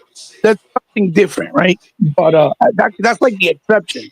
But if you notice, like I said, Top of Midnight is only available to Xbox. So that right there is an exclusive. That gives you a reason to play on Xbox. That's what I wanted to say. Yeah, and I'll say this, and I think the idea that you're buying our box to play our games is also a dying philosophy for a lot of people. And the reason I'm saying that Hebot is that the sales just it's just that almost no exclusive. For example, 2023. The only exclusive that made the top 10 best selling games list was right Starfield. Wow. That's it. Last year I don't think any exclusive was a top 10 of the year. So basically, console gamers aren't buying a console just to play one game anymore. Maybe Nintendo, and even then, that's because Nintendo don't have good third-party support. But I guarantee, if GTA 6, Call of Duty, and all that was on Nintendo's best-selling games would be GTA 6, Call of Duty, Black Ops. You know what I'm saying? Minecraft would be like in their top 10 along with, and then the games like Mario's and Pokemon's would slowly be phased out. I guarantee that would happen too. Because that's just kind of where we are with the how I pay attention a lot to what the gamers are putting their money and game time in, and it's rarely exclusive. These last almost been a decade now. That's been the case where almost no exclusive is really doing anything that big for any console brand, except again maybe Nintendo. Man, and guys, like Craig Simmons is crazy. He said, my Eagles beat his Commander, so he got to drink the pain away. Craig Simmons, you crazy. Hey, my only advice to Xbox would be, I know new hardware is coming. Hebot said that it might be a portable. I just think that's a terrible idea. I hope they don't do that shit. I'm hoping that Xbox. What I was trying to say is, I think there's going to be where you can play your Steam account on it, right? Okay. and probably gonna do a portable hardware next to the console. Not that the console is a portable, like another. Yeah. And you like the Portal, like Sony did with the Portal, but a proper one where you could actually use it with via Wi-Fi, via Yeah, and you're going to be able to download your digital games Right, on right. it and all that stuff. There you go. That's what- E-Rock, this is what it's going to be. It's going to be the Steam Deck, the Xbox Steam Deck, basically. Yes, their version, right? Yeah, right. That and caters more to the yeah, console. but your console games are still going to play everything fine, and Right. That's pretty much all. So you're talking about like the Xbox Series X and the Xbox One S or whatever. Yeah. That's the Like I actual don't think they're gonna do an S, like another smaller SKU hard console. They're gonna do that. I think the smaller SKU console is gonna be the portable. That's what I think it's gonna be. Okay, so you're saying it's going to be a portable and another actual box? Yes. Yeah. Yes. Okay. Yep. Okay. Because, That's why. Listen, our girl Sarah Bond been saying for years that next Xbox gonna be the next generation leap. Yeah, You can't the do a biggest generational leap breakthrough. on a handheld. Absolutely. and here's the thing. Here's the thing with that saying she said that the next Xbox is going to be a generational leap. The if that biggest generational leap we've ever seen. That's what they said. Her word. Quote unquote. that sounds great, but as a company, they're going to have to find a way to keep costs down. I'm just telling you right now, guys. I'm not paying $750 for a fucking console. Oh no, I'm not. E-Rock, you're good because Phil literally said that in a interview. Yeah, I was about to say that. PS5 Pro Yep. came out. Yeah. He literally said that they're Yep. we're never going to sell ultra high price because he can't. He said it. He said pretty much what you said. We're not going to make Absolutely. money. Yeah, did say that. He said that they're not. They don't find it that it's a good idea to sell $1,000 box to their consumers either. Because that'll be the day that I actually opt out of gaming. That is like the fact that Sony's doing that and nobody's calling them out on it is ridiculous. Like I haven't seen anything. Yeah. I haven't seen anything from the PS5 Pro that says "buy me," except that the graphics look ultra fucking bright, and even then it's only a minuscule fucking fraction of an upgrade over what the Xbox Series X is. Yeah. The big thing was they what's his name? John Lindemann was screaming about, oh, Gran Turismo has ray tracing now. Forza Motorsports had ray tracing a year ago. It's like the craziest shit. And we had this discussion years ago, me and Sega Man, about look, gaming is getting expensive. You might just have to get a better job to afford gaming. But this is I'm gonna keep it a buck. This is beyond the pale. That's beyond the pale. That you want damn nearly 2/3 of $1,000 for a fucking box. Have you lost your goddamn you can keep mind? that shit. So Microsoft, you got to keep that shit sub $500. I'm talking $450 because you should have learned from this generation that $500 is a lot to ask for a box. Yeah, people will pay it if they have the money, but for the most part, if you can get that shit $450, yeah, I get it. You want to have ray tracing in there and machine learning and all that shit. But the model has always been Sega Man since we was kids. The manufacturer takes a loss on the console in order to sell the games. Yeah, they've always done that. It's always been the razor blades and blades model. We'll sell you the razor blade for cheap because we want you to keep buying the blades. You can't now suddenly say, well, we want to charge. That's actually a good philosophy or a good metaphor. You know what I mean? Yeah, like there's no fucking way it's feasible in any stretch of the imagination that I'm ever paying $750 for a fucking console. I don't care how much money I have. It makes no sense. It's video games. We got to get the games down. And right now, Xbox is the only ones that are being consumer friendly with a $19 or $20 a month Game Pass tier, and South of Midnight, games like South of Midnight and Hellblade 2 coming out sub $50. That Sony took us in the wrong, and he about is right. He's always been right. Sony took us in the wrong direction, charging us $70 for shit. That was the wrong direction to go in. I don't care. It's video games. Well, they cost so much. They cost so much money to make. Well, make them better so you can sell more copies. Is not gaming should not have gotten so expensive that we got to bear the brunt of that shit. That's ridiculous. Yeah. Another issue is that with the exception of a handful of games, it's like you're realistically not going to sell enough copies to enough. With the price that for example, Spider-Man 2 had like a $330 million budget, right? Whew. For Spider-Man realistically is never going to sell enough to make that back completely. You know Hell what I'm no. saying? And it doesn't matter how good the game. Like that game could have hell. Look, Ash, I'm gonna use another PlayStation game because it won its funny game of the year. Astrobot literally won Game of the Year last year, and it only sold 1.5 in 2 months, right? So that tells you that even if a game is universally praised from any outside sources, it doesn't matter because the game. Listen, a lot of people are feeling priced out, and the problem, and that's the issue with these ultra expensive consoles and $70 games. That no matter how good a lot of these games are, it's just too expensive for the average person until the price goes down. That's why one of the most Like I said common in my things you last hear. video, limited. Mhm. Just to add to what you're saying, right? Plus what I said in my last video, right? Mhm. The market is now dominated by casual people. Yeah. Casual people are not going in there with the mindset of, well, I'm going to buy all these games because I love video games. No, casual people go in there with the mindset of, I like Madden, I like GTA, I like Fortnite, I like Call of Duty. Yeah. I'm going to buy the console to play that with my friends. They Mhm. don't spend money on those gems like Lost and Random, Yeah. like Gunk, like the South of Midnight. They don't do that. They don't even pay money. Not hell the gems. They don't even pay What do you mean money by that? on the big AAA games. That's what I'm Other than That's the what I'm usual. saying. But you know what I'm saying is, okay, what I mean by that is they're more likely to buy a bigger AAA game, like let's say Ninja Gaiden 4, right? Mhm. Even if they're not familiar with it, because I saw people saying I never played this before, I'm playing it for the first time, right? Yeah. Even David Jaffe, E-Rock, made a video. He never played the Ninja Gaiden 3D games. I was like, what? Wow. Like, what the hell? He said because J-Long. he said he never played them because he was afraid that he always heard Yeah. that they were so hard, right? And Yeah. he was playing Ninja Gaiden Black. He says, holy shit, this game is phenomenal. No wonder people praise it for so many. Uh-huh. All that's going to do for Ninja Gaiden now is going to put Ninja Gaiden on the map with all Mhm. the big games like Call of Duty that it never Yeah, had. but it's not going to sell. It's going to sell at best a quarter of Oh, what Call of Duty no, does, of course. I'm just saying as far and as, that's being optimistic. right. I'm just saying as far as the perception, right?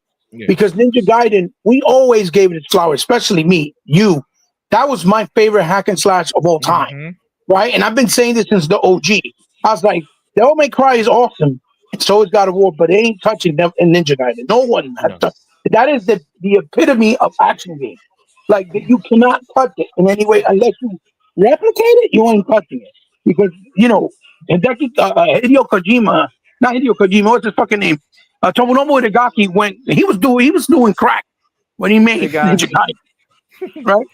Yo guys. So yeah. Um. Yeah. J Long says, "Rest in peace, Xbox, man." What's the matter? You don't, you're not an Xbox dude no more, J Long? No, he just probably told me. He bugging? J Long, you probably trolling, but I mean, motherfuckers have been saying rip Xbox longer than Jehovah's Witnesses have been saying. Do you have a few minutes to talk about Jesus? so, so Oh I shit! mean, Yeah. oh Lord, Yeah. Jesus Christ, rip Xbox. They're making all the money. They got all the games. Meanwhile, the consoles that have no games are doing great. Yeah, J Long, you could probably try to make it make sense. No, I'm saying you could probably say rest in peace to Xbox in the traditional sense that everything they had that was exclusive stayed exclusive. But as far as them making money, no way in how. They just keep printing money because they got their hands in so many different things. And now other companies where they put stuff in, whether it's Steam, PlayStation, let's say, or Nintendo, they're gonna make money also on there.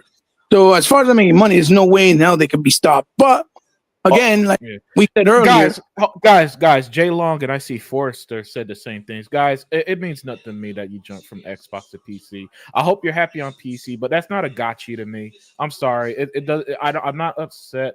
Nobody cares. Yeah, I really. That's hey, you went to PC. That's cool, man. My best Yeah, friend's a PC yeah. gamer. You know what I'm saying? So have fun on it. Hey, yeah. But if you think saying that's like, hey, I got you Xbox, so I'm on PC now.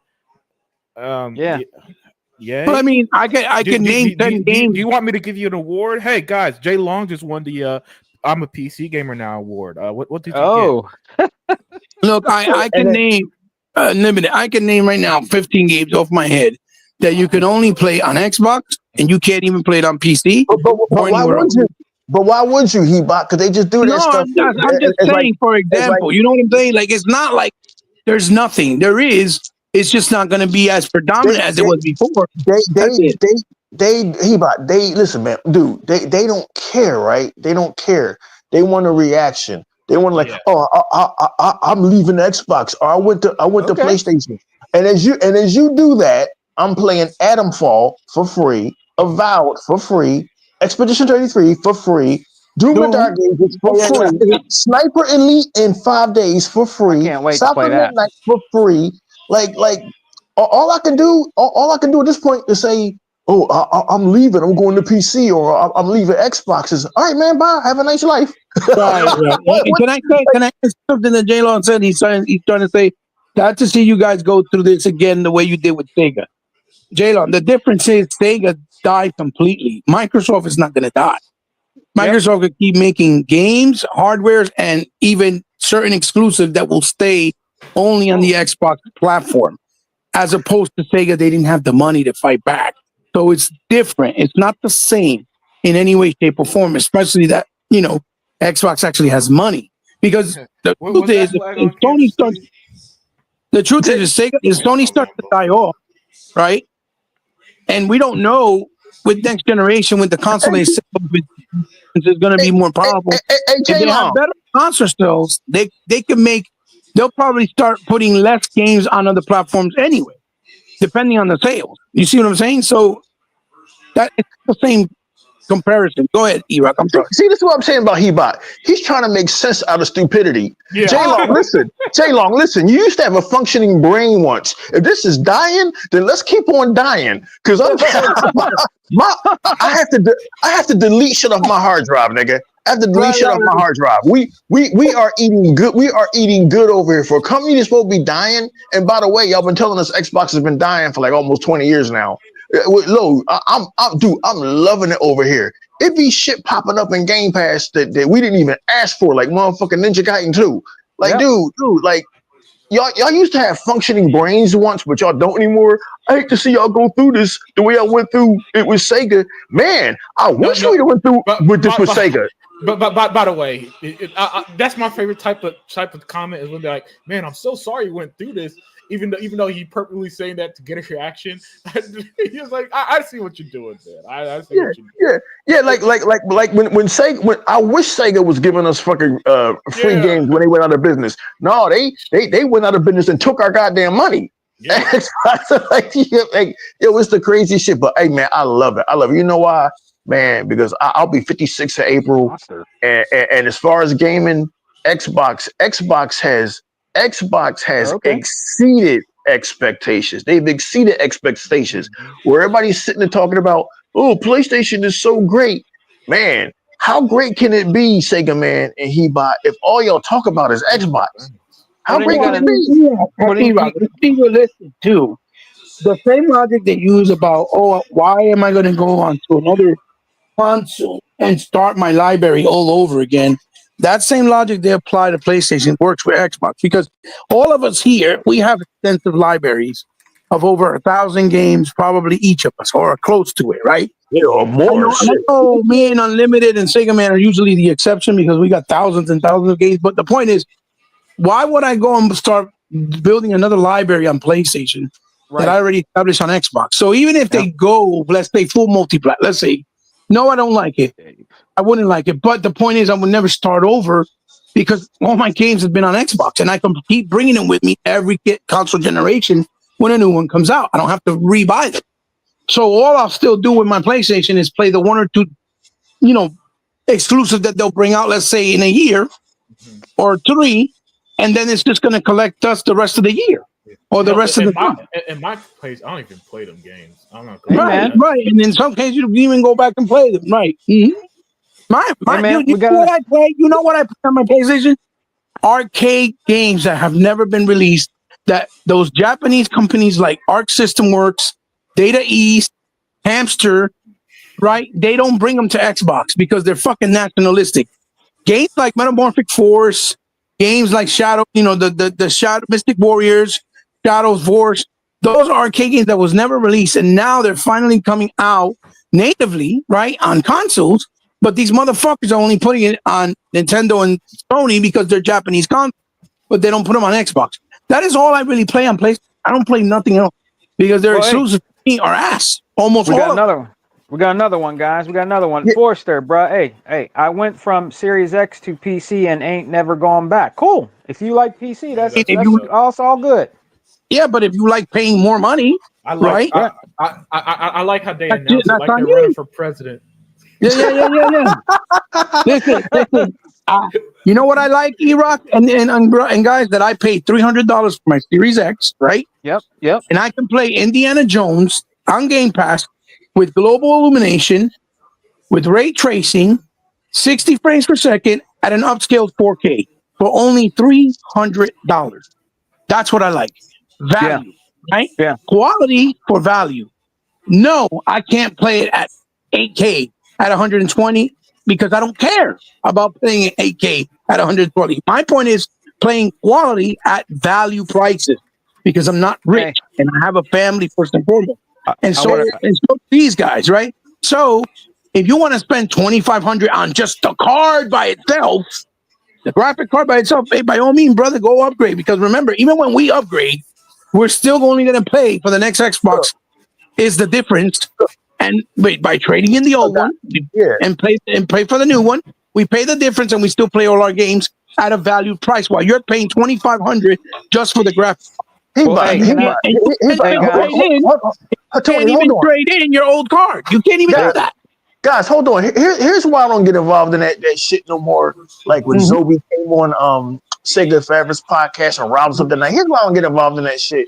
Well, my man Forrester said he went from the Series X to PC and he ain't ever going back. And here's the thing. I'm willing to bet anything that you got Game Pass. So what are we talking about? You're still giving Xbox your money. So what are we talking about? Dude, thank you. Thank you for helping us get fucking South of Midnight. Help us. Thank you for helping us get fucking Ninja Gaiden Black. Got Game Pass and Game It on Windows. The other comment, look, Jaylon, the other comment, he just said another comment that, and he's right.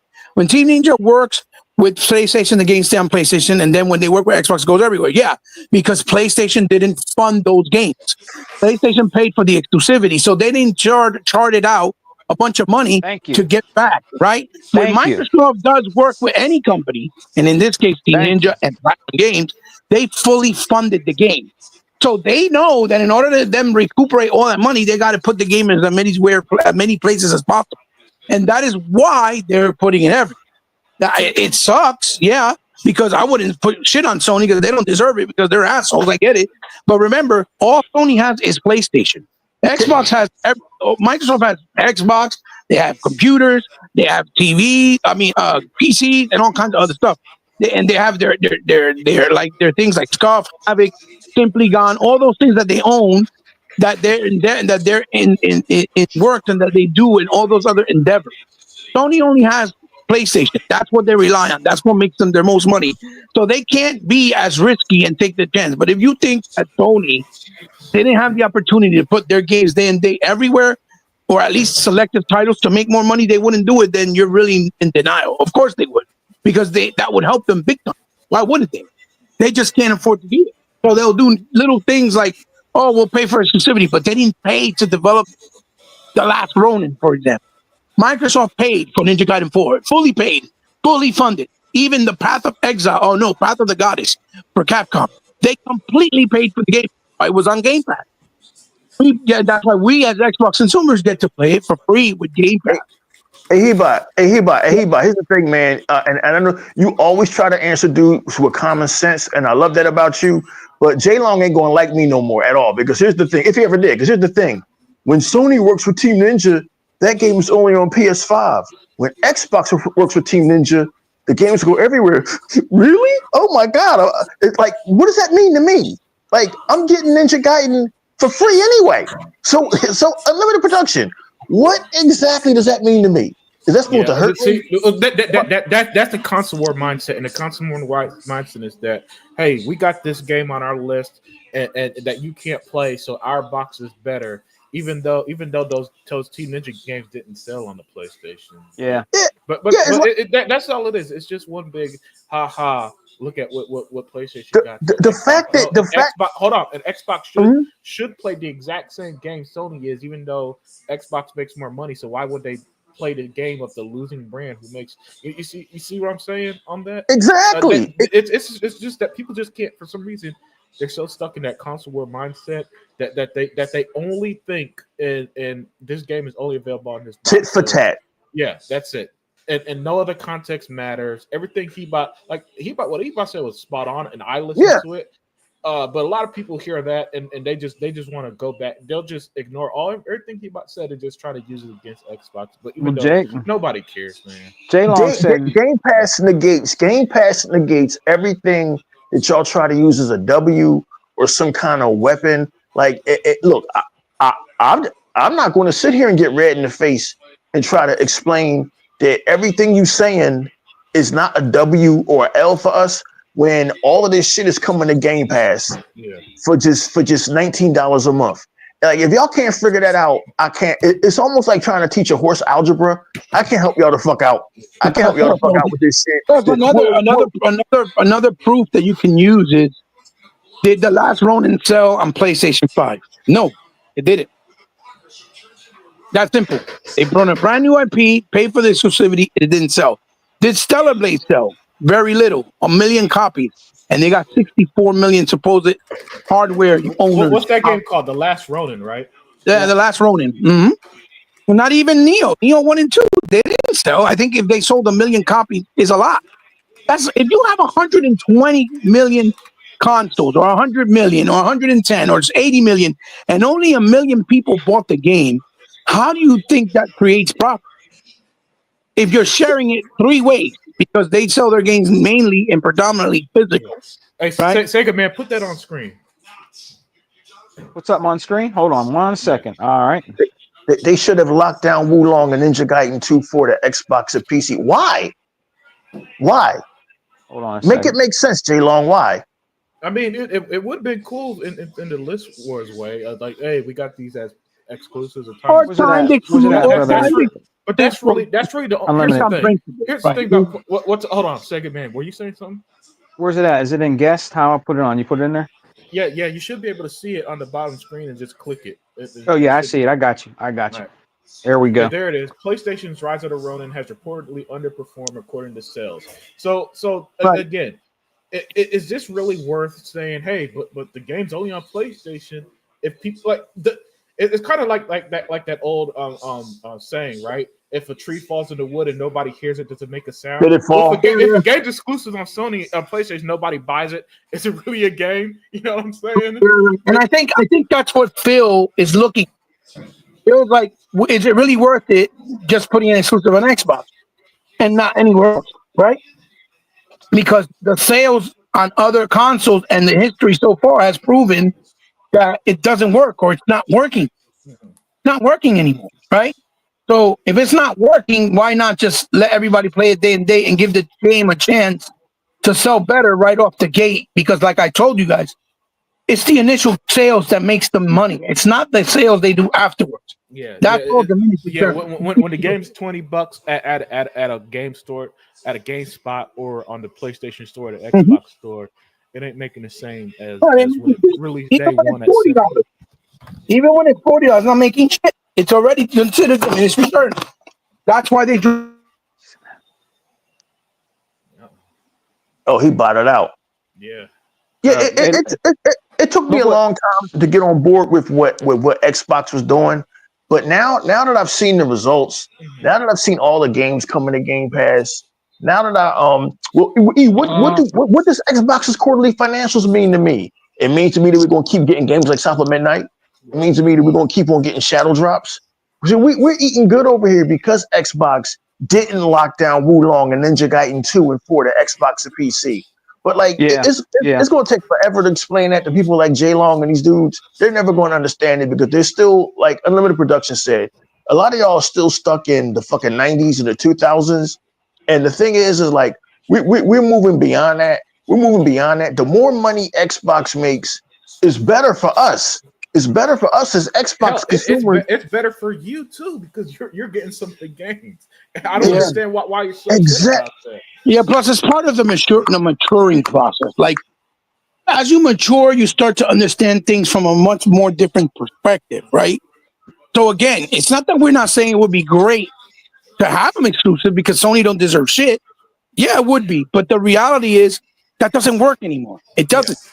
And if you look at the numbers, even on Sony's side with their exclusive games, they've had like 5 exclusive games so far from third party, and none of them sold. The only one they considered somewhat successful was Stellar Blade, and they didn't fund that game. That was funded by the actual Korean market and government. That they did a fucking GoFundMe to help the guy finish the game. All they did was pay for the exclusivity and the marketing. That's it. You see what I'm saying? So when you get mature, you start understanding, well, you know what? If we're winning at the end of the day because we're getting all the games on Game Pass, right? And then other people get to play and make money off of them, which makes more money to allow more games like a South of Midnight to be created because it's a new IP, then, you know, it is what it is, you know? So we won't have as much exclusives compared to other companies, but they're still going to be making more money than anybody else at the end of the day. Yeah, but none of them got a bunch of exclusives. Nintendo exclusives like one. Right. Yeah, facts. Yeah. Facts. So it's not like it's some lopsided victory or some or some situation where PlayStation just got, what did he say? Damn, what a catch. What did he say? At least we're getting new Ninja what? At least we're getting new Ninja Gaiden. It was a typo. He said at least we're getting a good Ninja Gaiden. And yeah, exactly. See, that's where I'm at. It's like, yo, we got a new Ninja Gaiden. I'm serious. I did not know it was coming back because Ninja Gaiden 3 unfortunately didn't sell that well back in like 2012 or something like that. So I thought that series was dead. You know what I'm saying? So I'm happy with and that's why it's so hard to convince me personally that stuff like I'm supposed to be mad that a game goes to play. Here's the thing. First of all, like I keep telling you guys, most games, like 99% of games are multi-plat anyway. You know what I'm saying? And nobody complains when you could play GTA on your PlayStation, Xbox, or PC, right? But you want me to complain about Ninja Gaiden? No, I'm just not gonna do it. A good game's a good game, and at the end of the day, that's all I care about. Yep. Yeah. But hey, Sega man, I'm about to head out, man. You hitting out, bro? Hey, thanks for coming in, man. I really appreciate you, Big Brother Unlimited. Yeah, look, man, I saw y'all live. I had to hang out with the homies again. Good to see you, brother. Peace out, man. Good to see you, man. Yo, don't smack them cheeks too hard. Oh, yeah. All right, brother. But you're right, E-Rock and He-Bot, man. I don't know what these dudes want, brother. You know what I mean?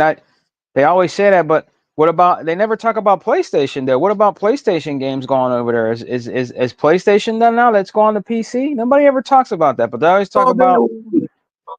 We all know that Sony's not going to share because Sony is a fucking stupid ass company. They've been like that forever. We all know this. Yeah. But because they're that way, that's why they're in the position they're in right now, that they're hurting and that they're in trouble. That's why. Mm-hmm. Why do you think Yoshida left, Jack Tretton, Andrew House, Sean Layden, the list goes on and on and on. You know, Andrew Boyce, now Ted Price, Jim Ryan, they all left. Yeah. Because they know it's a sinking ship. It's just a matter of time. Mm-hmm, and so why you think they're investing so much on making all their IPs into movies and games now? I mean, movies and TV shows, because they're trying to figure out how can we keep making money off these IPs. And I wouldn't be surprised if this is how it's being said in the fucking meetings without having to put them on Xbox. Mm-hmm. And that's why they'd rather do a TV show than put it on Xbox. But long term, at the end of the day, if they end up dying and they can't save their company, they're going to have to become either full-on-fledged publishers themselves or kill off all their IPs, which nobody will ever get to play them anyway. So who's going to win ultimately at the end of the day? Nobody, because not even the PlayStation fans will be able to win. If they close down, it's over. Yeah. That's Yeah. why Sega stayed as a publisher, because they knew that the only way they could continue to have their fans and Sega games to live on was to become a publisher. So it's not that it's a bad thing. It's a realistic thing. $300 million to make Spider-Man 2, and they barely even scratched the surface. Yeah. That is crazy. $400 million for Concord, and that shit failed on PC, on PlayStation. It did well on PC. That's what saved them. But it failed on PlayStation. Dude, that's a lot of money that took. I remember when we said that Fable, when they had to start all over, it was $75 million. And they started from scratch. We were like, yo, that's crazy. But Microsoft has that kind of money. And they started from scratch again and didn't care. Same thing with Platinum Games with Scalebound. $100 million was given up front. Yep. No, they didn't recover that back. Maybe they recovered a little bit, maybe with the cutting it off, but not the 100 million. Hell no. And now they're working again with Platinum with Ninja Gaiden 4. So again, it's not, if you're not a big baller, you can't expect to be able to continue to do what you're doing without consequences. Yeah. You understand? Hey, yeah. I don't know where I saw this at. I saw it on fucking YouTube somewhere. But it was some memo somewhere internally at PlayStation where they knew they were in trouble, and they knew what the problem was. The problem was they didn't have any live service games, and their biggest problem was the rise of Game Pass. They did all this. They did all of this internally, and they knew they were going to be in trouble, and that's why Jim Ryan got the fuck out of there. But nobody wants to talk about this. E-Rock, those were the documents that were actually shown by Sony and Microsoft themselves in the court when they were doing the FDK, court analysis. Okay, my man, where they came from. That's where they came from. Those are real documents. My man. So I know I wasn't making shit up or didn't imagine. Okay, my man. Yes. Sony knew they were in trouble a while ago, and all you hear about from these people, it's like, do these guys have blinders on to what's happening, or what the fuck's going on with these guys? Yep. They're in denial. They're in denial, bro. Same company the same company that they defend is telling them admittedly, we're not doing great, and this is a danger. This is a threat. This can potentially hurt us and our business long term. And that's why we need to keep Call of Duty on our console, because it's the number one selling game of the platform. Right. Yeah. They mentioned that Call of Duty going to Xbox was but the Xbox buying Activision was a problem. Yeah, that's right. That's right. It is what it is, man. Yeah. Like Sega Man said, motherfuckers is in denial. Like, well, let me ask you. He bought you this question. Read this next one that Jay Long put up here when I put it up here. Tell me what you guys think. It should come up now. You see it? I feel Microsoft's profit motive is killing the appeal of their console. How? Like Microsoft's strategy right now, Jay Long, is the core Xbox audience are going to buy the console no matter what. What they did was that they said, fuck trying to convince the rest of y'all. Can you feel me, dog? He said this about 20 to 40 minutes ago. They said, fuck trying to convince the rest of y'all that they never coming over. Right? Yeah. And our main selling point now is Game Pass, and it's working. And I know, man, it takes a long time, Jay Long, to get with change. Like, I'm sure the cable companies fought kicking and screaming when Netflix introduced streaming. The cable companies probably fought kicking and screaming. Where are they now?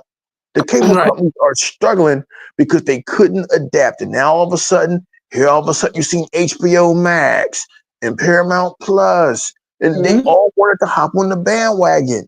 Nintendo and PlayStation. I know y'all love them because y'all grew up with them. So did I. Shit, so did I. Hell, but damn, at some point you get older and admit you like fucking tacos better than you like fucking tuna fish. Look, man, at some point Nintendo and PlayStation are going to be struggling. Yes, Nintendo's going to always have their audience out there, but at some point, man, they're going to have to adapt or get left behind. Microsoft is just switching gears first. And everybody, Jay Long, you, Crap Gamer, MGB, have been fighting tooth and nail against this change. Hell, Crap Gamer been fighting 10 years, a losing battle. And just look at Crap Gamer. Dude, you wasted 10 years of your fucking life. You could have been using that 10 years to better yourself, go to college. I don't know, man, paint something. You wasted 10 years fighting with Xbox because y'all won't keep what was that game that came out for, with the dude that had the powers back in 2015? It was that guy Ashton, whatever his name is. The motherfuckers that made Control. What the fuck was that game? Oh, right. you're talking about Quantum Break. you're talking about the developer, right? You're talking about Quantum Break. Remedy. Yeah, Quantum Break. They wouldn't keep Quantum Break exclusive, and Crap Gamer had a fucking fit, and he been fighting Xbox ever since. And what did it matter? Ever since Crap Gamer left Xbox in 2015, Xbox only got bigger. Xbox got bigger. So it's like, guys, can't you see the utter futility of this shit? Can't you see the gaming is changing and it's nothing? The old Genesis, Nintendo does what Genesis don't. That shit is done. It's been done. You guys are, I said it a couple weeks ago, you guys are living backwards. You're living in yesterday. You understand what I'm saying? You're living in yesterday. Gaming is changing, and it took me a long time to get on board with Xbox was doing. I was the main guy, me and Sega Forever. Oh, don't give PlayStation nothing. We were thinking like Xbox. We weren't thinking like businessmen.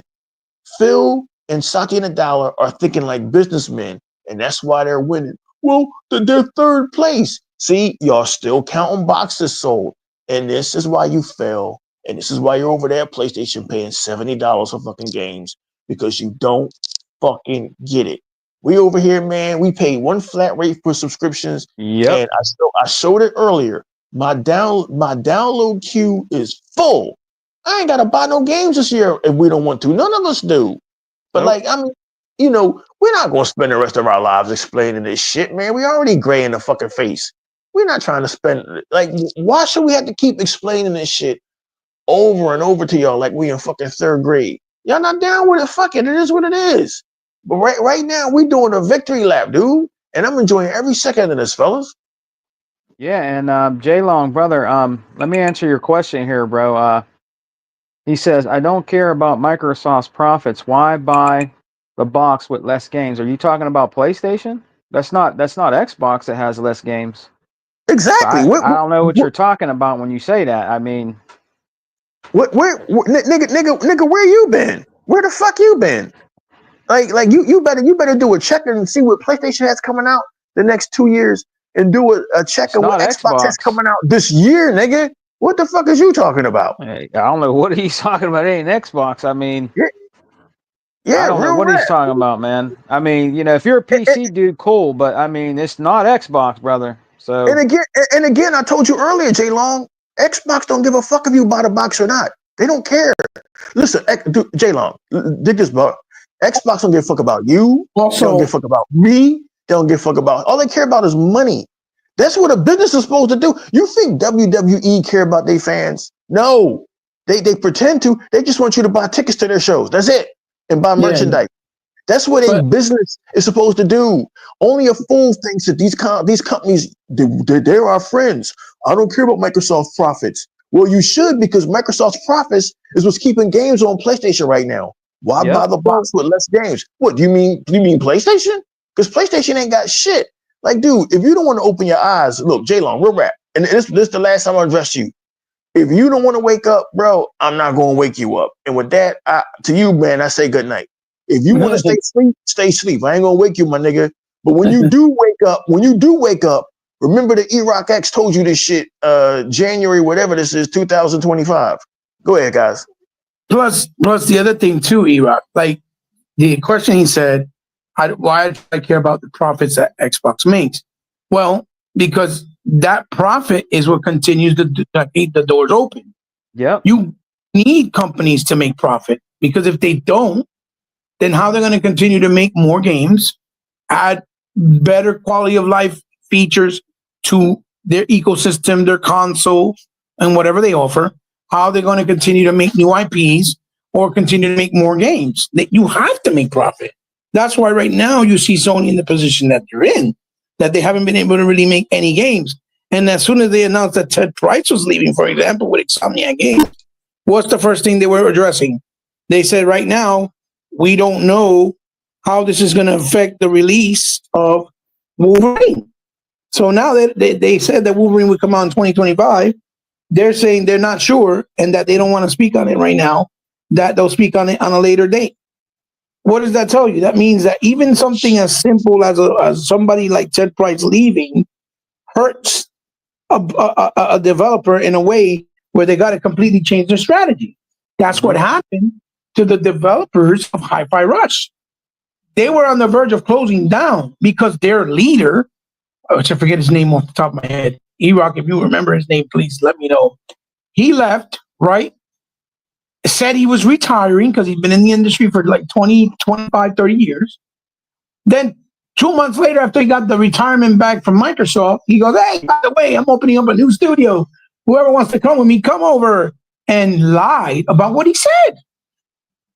And again, what is he? He's Japanese because he probably didn't want to be under the tutelage of a Microsoft because they're American. I don't know, maybe. But all I know is that Tango Gameworks spiritually and their confidence was low, because that's what was said by ZeniMax. They said that their confidence was low, even by Microsoft themselves, that they didn't know what they wanted to do, and so that's why they brought it to PlayStation, Hi-Fi Rush, to see if it did any sales. The game sold nothing. It didn't even eat the top number 10, not even for 1 month. And what happened? They were going to be closed down. Instead, they sold them off to another publisher so they can keep the doors open and make another future Hi-Fi Rush if they wanted to, or something else like Evil Within. That is what they did. That's the difference, right? And that is the issue going around. If companies don't make money, okay, the bottom line is you need to make money. So we can't say that. It's like the PC gamer that always thinks that it's okay to pirate games because they bought an expensive PC, so they're entitled. They don't need to be paying money for a game. No, because if you don't pay money for that game to make any money for the developer, then guess what? Don't be surprised when they close down and they don't make no more games. Look how long it's taken the Ori developers to make their next game after Ori 2. It's been like 6, maybe almost 7 years. Why? Because once they gave Microsoft the middle finger, after Microsoft helped them, they said, well, we're not going to help you publish the next game. Sorry. You're going to have to figure that out.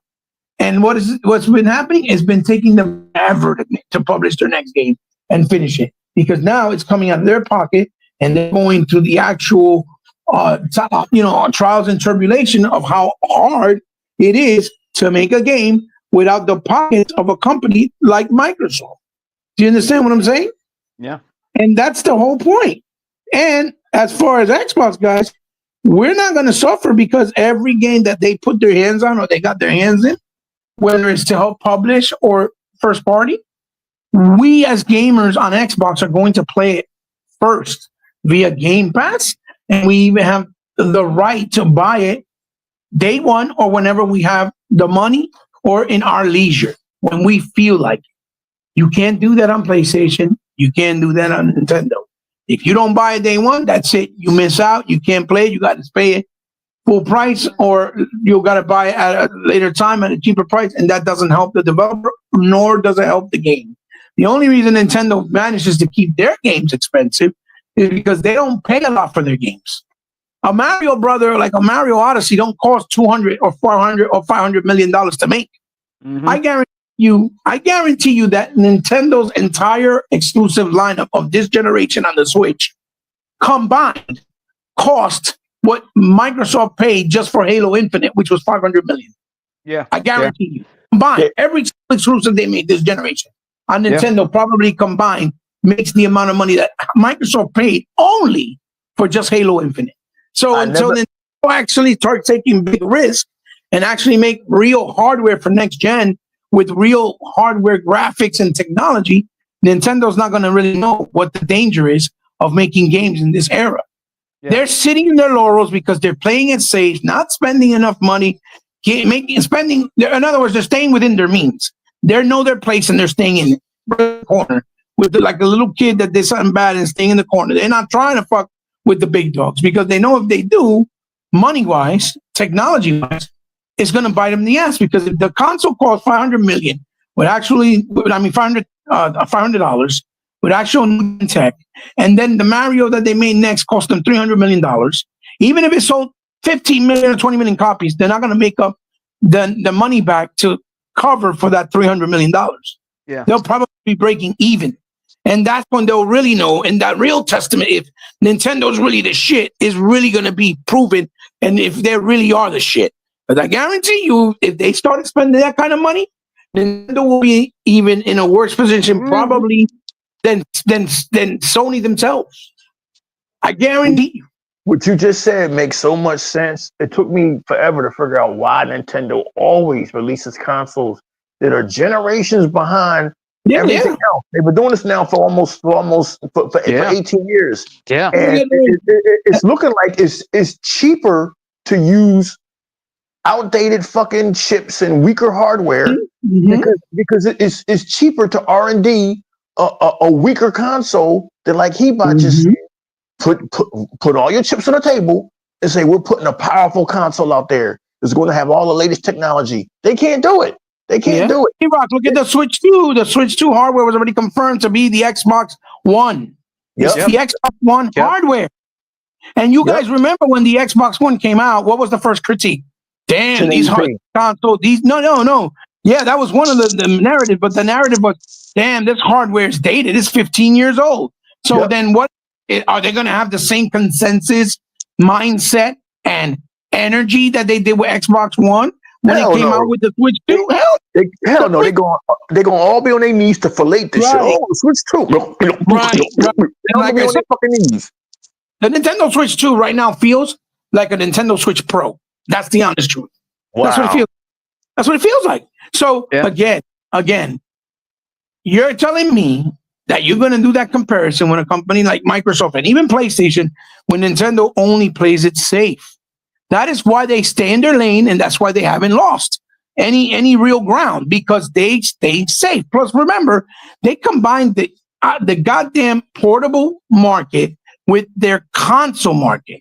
And you guys know that their portable systems always sold at least 90 to 100 million units. When they had the Game Boy Advance, the Game Boy DS, the 3DS, all them little fucking machines, because one, they were super cheap compared to the console, and two, because they had a plethora of cheap games that were made because it cost less money. So they had an extensive library. Those portable market catered to the children. Parents would go buy those portables because they were much cheaper with a lot of games, and the kids would be happy. Now they're buying the Switch because it's catering to the portable market.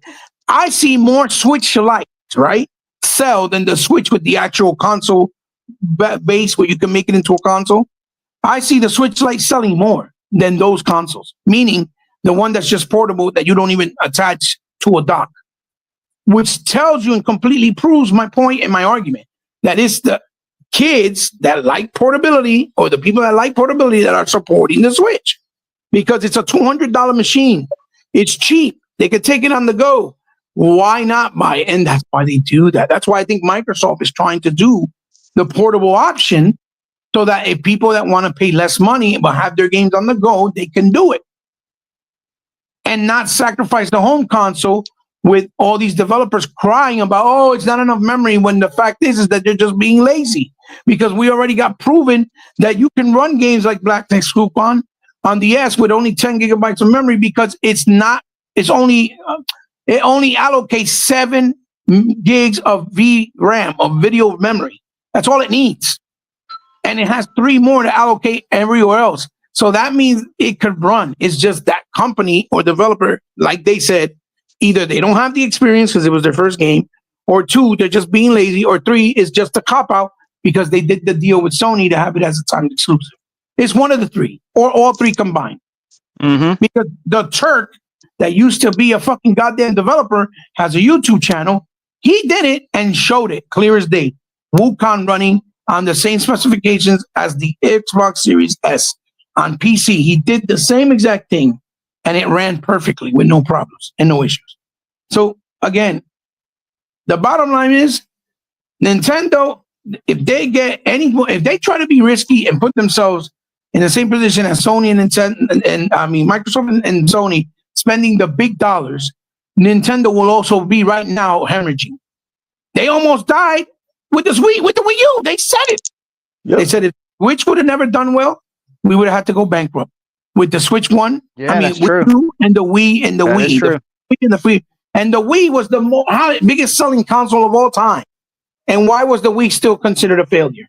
Because even though it sold so many hardware, it was only a 1-to-1 ratio, meaning only one game was being bought with every Wii, which was the Mario game.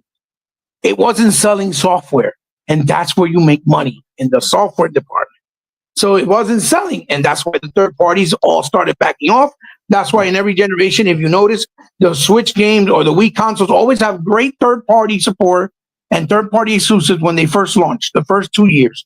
After the first 2 years, then you see that it starts dying and dwindling out because no one wants to support it anymore for whatever reason, whether it's sales, lack of hardware, whatever. And then they just make their fucking exclusives like 1 or 2 a year, and people still give them that pass. Like, oh yeah, they're fantastic because they're getting all these old retro games that were old as fuck, and they're finally getting on their console. Like the hypocrisy. We've been played that on Xbox 360, OG Xbox, PS2, PS3. We've been played them. So because they're on the Switch, that makes it an L? No, that's not a W. Rather, that's like old shovelware to keep you busy until they finally bring out an exclusive. That's basically what that is. David Cohen. Listen, guys like, and we're not trying to jump on J Long, but David Cohen. No, we're not. Guys like J Long, Crap Gamer, MGB, they'll all those guys. They'll never understand. Those guys on Twitter, they'll never get it. They'll never understand it, and there's no need in trying to explain it to them when all the evidence is right in front of their face. Having exclusives did not help the Xbox 360 or the PlayStation 3. Having exclusives did not help the Xbox One or the PlayStation 4. Having exclusives is not helping Nintendo, right? So again, we've said this 4 years ago in the Exile podcast. The paradigm is shifting, gaming is changing, and they don't know. GameStop is closing down. Exactly. People, David Cohen, are afraid of change. Change scares them. Again, I want to use Netflix as an example.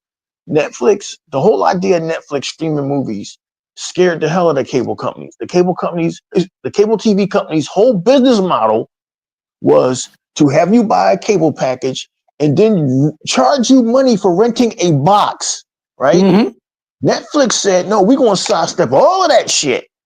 We're going to put our services on your fucking game console, on your phone, on your TV, wherever the fuck you can get it.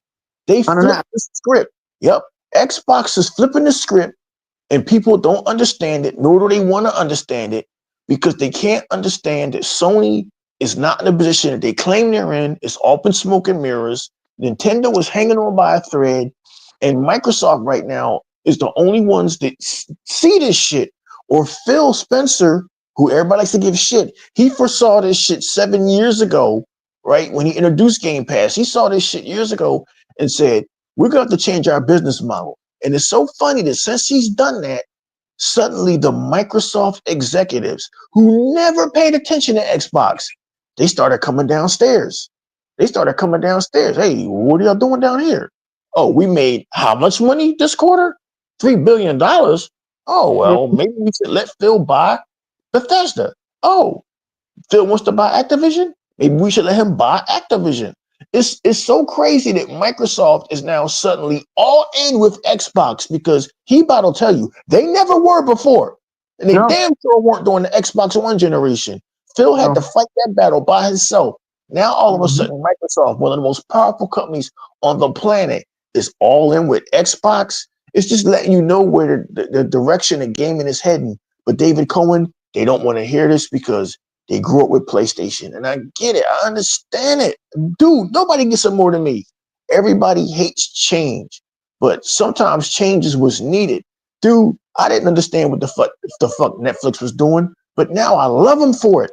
I love them for the fact that I don't have to have DVDs laying around. I don't have to pay a cable company anymore. People will come on board, David Cohen. It's just going to take time for them. They're stuck in the 80s, the 90s, and the 2000s. And by the time they realize that they're living backwards, and gaming has changed for a lot of them, it'll be either for the better or it'll be too late. Do you understand? It took me a long time to get on board with this shit. I was the same way. Why the fuck are you putting Sea of Thieves on PlayStation? Fuck them. But Sea of Thieves sold 2 million copies over there. Like, yo, like you. I could have sit there at Microsoft, me and Sega Forever, and pitched all day why Phil shouldn't have put Sea of Thieves on PlayStation. But now that the money came in, Microsoft would have fired me and Sega Forever. Real rap. To be honest, E-Rock, to be honest, I'm pretty sure that in some way or form, in shape or form, they were probably like, we shouldn't put this fucking game on PlayStation. But they're looking at it from a business standpoint. To be honest, they're probably feeling the same way, but now they got to think outside the box also, You know what, I think at this point, Xbox don't even give a fuck about PlayStation. I'm pretty sure of it. Because why would you care about the losers? Why would you care about a company that has shot themselves in the foot with timed exclusivity, expensive research and development, the cell processor? Like that's what killed them, the cell processor. Why would you care about the fucking loser? All right. I don't care how it looks on paper. Oh, the PS5 Pro. Let's see how well the PS5 Pro does. There's a reason why Sony is having to drop prices, except for their games. They are a company that's in trouble. Listen, I've never seen a company have a turnover in management. They have had 7 different managers in the last 10 years. In one year, generations. Yeah. That's worrying. Xbox, on the other hand, has only had one dude in charge the last 10 years. So I mean, guys, it is what it is, man. Like David Cohen and Craig Simmons. Like I said, man, talking to some of these dudes is trying to teach a horse fucking algebra. They're never going to change, Sega, man. They're stuck. They are. I like to use a saying. They are stuck in, what was the saying? Genesis does what Nintendo. They stuck in that. And it's nothing you say going to change their fucking thinking. You never going to talk a Jehovah's Witness out of knock on your door Saturday mornings. And you ain't never going to talk these PlayStation people into understanding that, why are the games going on PlayStation? I said the same shit until I realized, wait a minute. If charging them motherfuckers $70 a piece for Starfield helps us get South of Midnight for free, bring it. Bring it, man. Bring it. I ain't got to pay for shit. So basically, you PlayStation fans, you're paying for me, Sega Man, and He-Bots Gaming. Think about that shit. Yeah. Think about it. Plus, we can buy it still, but we buy it at our leisure when we're able to, when we want to. Or exactly. We want to buy it, right? And He-Bot, they still paying for it because any money y'all get from PlayStation is funding future game development. This is like one of the smartest strategies I've ever seen, but I understand it. Yeah. Well, it's true. It's definitely true, man. That's what's going on. Oh, you guys are just coping. Man, yeah, we coping hard. Fucking South of Midnight free, Sniper Elite free, fucking Doom Eternal free, fucking what else? Fucking something 33 for free, fucking like all these games on the Game Pass. Yeah, we're coping hard over here. Like Doom is $80. They're gonna have to pay $80. Damn, we ain't gotta pay shit. Yeah, we coping hard over here, y'all. Like these guys, wow, all we can do now is just laugh, man. Because my gaming queue, my download queue had never been this full. I already got my games for until May already downloaded. Dude, like, what are we talking about anymore? We're just wasting our time. The only argument that we're losing is that we can't just brag, oh, we got all these games exclusively. But the reality is we still have it exclusive in the sense that we play it on Game Pass with no extra charge. And again, it's not every game. Because South of Midnight, there's no PlayStation version coming. Just like there wasn't a gun version, right? Yeah, they're new IPs. They're not big titles. But the point is, there's still exclusive games. People are trying to act like it's every single game going to there, even though Phil even said himself, it's not every game. It's a game by game basis. Yeah, no game may not have no red line, but it's all depending on the situation. And I think he means mainly if the developer says, "Hey, Phil, you think it's okay if we put it on Sony or Nintendo's console?" And if they ask him, they're gonna be like, "Sure, no, let's do it," because he don't want to make the developers feel trapped. And that's what Nintendo did in the very beginning. They trapped developers and told them you could only make 5 games a year, and you're not allowed to make a game with any other company like Sega. And if you do, we'll breach the contract, and you'll never be able to work in the industry again. And that's what that Nintendo seal of approval came from, because they were the ones that started that first, and then Sony continued it at a bigger level with PS1, right? At a bigger level and a bigger scale because they have more money, right? That's why they paid 250 publishers and developers to be exclusive on PlayStation, when the Sega Saturn was a much more capable machine, right? Yeah. But because Sega couldn't afford to bring down the cost of the console $100 to meet their price at the beginning of launch, because they didn't fund the console anyway. It was Nintendo R&D that console. They do it, and that's what hurt Sega. And by trying to do a smart move and bringing out the console first also didn't help, because then the developer, the consumers or the companies in the stores, they got pissed off because they didn't give them enough time to put their product out and make space for their new console. So that's why they got mad. And a lot of stores like KB Toys, they didn't even want to carry it because they needed time to make space, because they were much smaller as far as their stores, the way they were organized. And that's what hurt Sega, because Sony didn't give a fuck, right? But this all started, don't get it twisted, with Nintendo. And I think that's what Phil wants to try to break. He wants to try to break that for the future of gaming. He doesn't want to make developers feel trapped on only one ecosystem. Yeah, that's what he's trying to do. And it's not really about the games itself, the gamers. Talking about the developers, because that way the developers can find a way to make more money and not lose money, the way they've had that they closed down studios the very first day, like they did with Murder Soul Suspect. That game came out that same day it came out because they didn't have enough sales or pre-orders. They closed down the studio. Just recently, there was a studio that closed down because the game didn't sell well. They had to close down also. I forgot what was the game. When I remember, I'll say it. But I think that's Phil's philosophy and what he's thinking and his mindset. That he wants to make the developers feel like they don't have, like they're not trapped. And by doing that, it's also going to make the developers feel more creative and more emotionally hyped up to do what they're doing and work on, and to do the work on the projects that they're working on. Because they're not worrying about, damn, we got to worry about limitations here, or if we do this and we can't put it here. You get what I'm trying to say? Yeah. I think that's where the angle that they're coming from, and that's why they're doing that. But again, if a developer says, no, I'm fine with the game being on Xbox, it did well enough for me and I'm good. Like the guy who did Song of Iron is still exclusive to Xbox. The sequel that's coming is also still exclusive to Xbox. And yet nobody played the game because it's a smaller indie game. And it's fantastic. It's a fucking barbarian Viking in medieval time 2D side scroller with mad blood and gut and gore and puzzle solving and platforming and hack and slash, and it's amazing. And it's a cheap game, but nobody talks about it. But it's exclusive to Xbox, not on PlayStation, for example, right? Yeah. And those are the things that people, if they say no, we like the guy that did Arrow, the same thing. I'm good here. I made enough money. I'm happy. I'll stay with you guys. Then those games will stay exclusive. Just like in-house. I'm pretty sure Gears, Forza, Fable, Perfect Dark, Halo, those ain't going to go nowhere. If they by chance put the Master Chief Collection, they'll probably do that because it's an old game so that people can play it. But I doubt that they'll put any of the new stuff. You understand what I'm trying to say? Yeah. If by chance. And again, I'm saying if by chance. I don't think they're going to do that.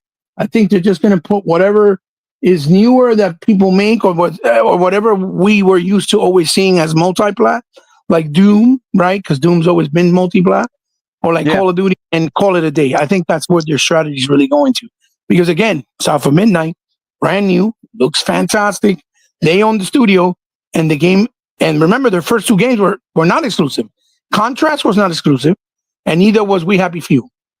But all of a sudden, South of Midnight, that is their big AAA game that they're finally making, right? And it's still being sold as a single A game for $40. It's exclusive to the Xbox. So that means that they have enough faith in the game that they want to keep it on Xbox, and they feel it's going to do well on Xbox. So those are the games that we got to go out and support. We play them on Game Pass, buy them down the road, and help them out and put out the word, play it, stream it, let people know, yo, this game is great, and promote it. That's how you do it. That's it. Mm-hmm. But I think that's their mindset. That's why I think they're doing that, because he doesn't want to make developers feel trapped, even though they own them. And that's a very admirable thing, to be honest, because that's not an easy decision, as something that you own. But long term, if it makes money, it's a brilliant tactic, because they're still feeding the Xbox gamers first with Game Pass day and date. We don't gotta wait. We didn't have to wait to play Ninja Gaiden. You know how many people probably saw that Ninja Gaiden PS4 or PS5 and wanted to play it, but because they didn't have the money, they couldn't buy it? Mm-hmm. Fuck. You know what I'm trying to say? Yeah. They have, and that's why you hear them say, "Oh, I'm gonna get Game Pass," then fuck it, because $20 is a lot easier than $70. Yeah. You see what I'm saying? Yeah. And you can still play the game and all the other stuff that's there. So, I salute them for being bold and risky. Whether it bothers me or not is irrelevant, because I don't make the money. Ebot don't make the money. I make the money by buying the product, but me alone is not enough for them to be sustained. And I get that. Mm-hmm. There's only a few Ebots in the world that still buys massive amounts of physical copies, which Erox always pokes fun at me at that all the time. But I explain to him why. He knows why. And I respect why he does what he does digitally, and he respects what I do physically. And that's the bottom line.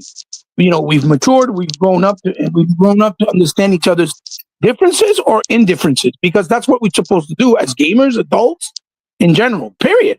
That's how you keep balance and peace. So what if I like black girls and he likes Chinese? Who cares? The point is, it's our preference, it's taste. That's the most thing. And do it, as long as you do it respectfully, then that's what matters, right? Mm-hmm. So again, it's a hard pill to swallow, in the sense that we can't brag because we don't know what's going and not going, right?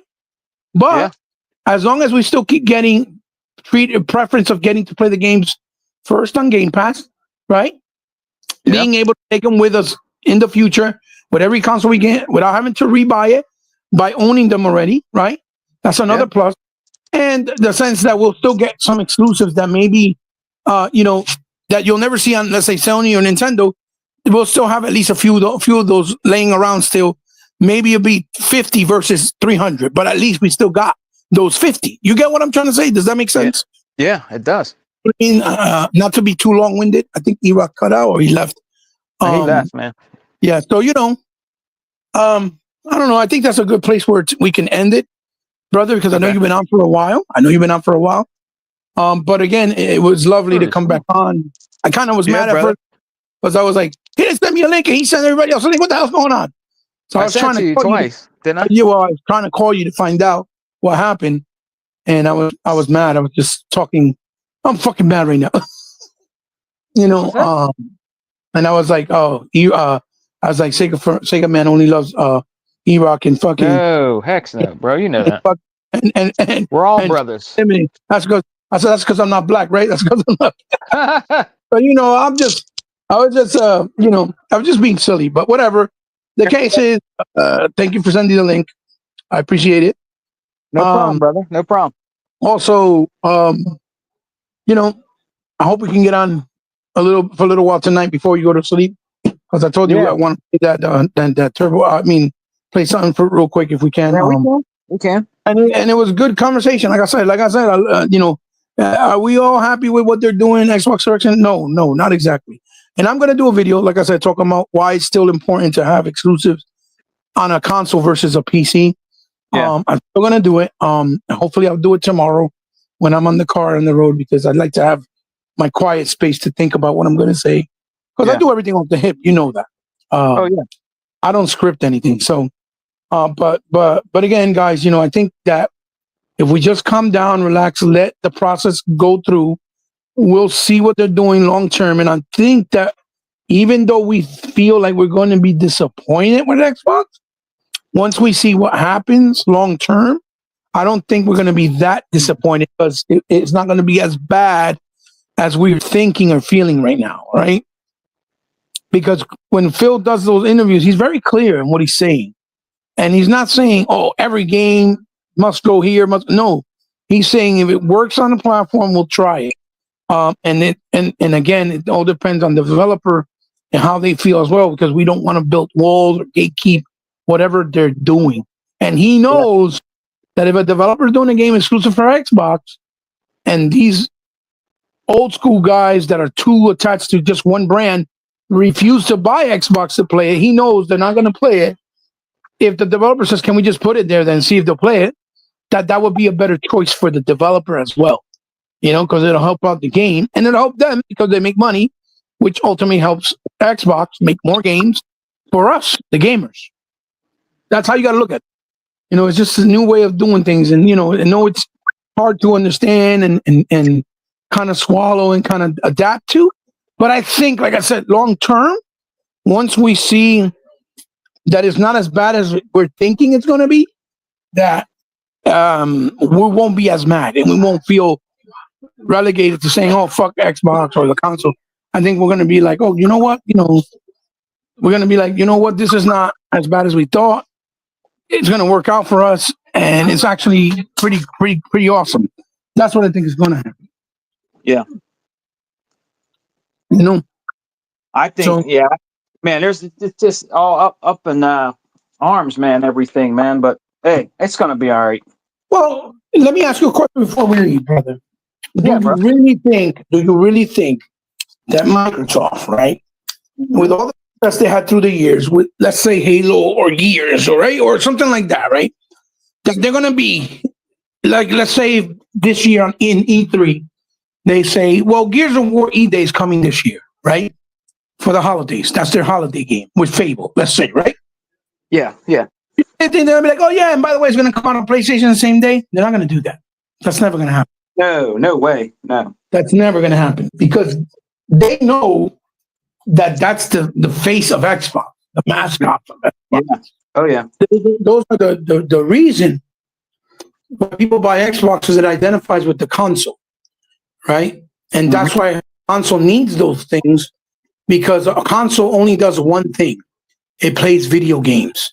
And I know there's people who say, oh, so why don't they just do one box and you can play all the games in one box like on PC? Because Sony, Nintendo, and Xbox are three different companies and identities. Microsoft would probably be willing to work with them, but Sony and Nintendo is not. So they have to offer something to the people that are going to buy that option of that box where you could just play games on. Not everybody cares about, oh, I'm going to build a PC, even though I'll be able to do more things on it for a higher price point with all the nuances that come with it and the aggravations and the patience that you're going to need just to play games. No, they're not going to do that. They're not going to put that over or before just buying a box that you plug in and you play your games as easy as that. They're not. So what's the selling point? Well, features, power, and some exclusivities. You have to have it. You have to. Because if you don't, then there's no identity to make you attract to that box or that hardware. You see, you get what I'm saying? So that's why I said that there's no way that you'll see Halo, the next one, or the next Fable, or the next, Gears come out day and day on PlayStation or even Nintendo alongside Xbox, because then what's the point of celebrating it on console for Xbox or on their ecosystem if it's their intellectual property that they've had for years? They're not going to do that. They're just not going to do that. Now, something like Doom, they could, because it's always been multi-plat. It's different. But, I don't know. I hope you know what I'm saying. No, brother. I hear exactly what you're saying. Man. It's they're not gonna put like the Gears. I don't even think they'll. I don't even know if they'll. I don't think they'll put the. Do you think they'll really put the Master Chief Collection on something else? I mean, it could be possible for the sense that, and for the fact that the game's so old, just so people can play it, embrace it again, maybe bring up more Halo hype for the new one, for the new one that's coming out. Mhm. Because as E-Rock said earlier, and even Unlimited said this, people that are conditioned to only be on Nintendo's console and on PlayStation, they're so stubborn that they're never going to buy an Xbox to play Xbox games. Yeah. They're just not. Even if they know that Xbox got better games, they won't admit it. They won't do it. Shit, Nintendo Blue Dudes, I know a bunch of them, and I've seen a bunch of them talking, and they say they strictly only play on Nintendo. They don't play anything else. Yeah. That means you missed the opportunity to play great games like Alien Isolation, like a Witcher 3, or like a Gears of War, right? Or a God of War, whatever. Yeah. You missed the opportunity to play really good games like that, right? Yeah. Just because you're refusing to play on another console, but yet you want to call yourself a gamer. Gamers love games. Yeah. And every real gamer will play a game, no matter where it is, even if they have a preferred platform or a preferred console. That's me and you. Right. For example. Like I said, I don't like PlayStation consoles. I don't like the ecosystem. But I know there's games there that if I don't apply them there or play them there, I won't be able to play them on Xbox because they never bring them to Xbox. Won't be able to enjoy them. And I accepted that because I know it's just the nature of the Japanese market. And Japanese developers, that's just the way they act and think 90% of the time.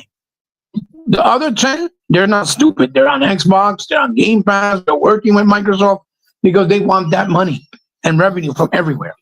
But that's a small percentage. The other percentage are very stubborn. They think like the old ways. They have relic way of thinking. And they just don't want to. But because they do that, if they don't adapt, and I think that's why Square Enix has been so vocal, saying, no, we can't no longer do this. We got to put our games everywhere because it didn't work out. We did 3 exclusive with PlayStation and it didn't work out. It just didn't work out. They didn't sell enough. And we can't do this. If not, we're going to die as a developer and a studio. We're going to have to close down. And want to close down. You see what I'm saying? So what do? They have to adapt. So now they have to bring their games to Xbox so they can have better revenue and a better opportunity to stay open and survive. You see? So it's not just Microsoft doing these drastic changes and different moves. It's also developers, the industry as a whole. And Phil says that.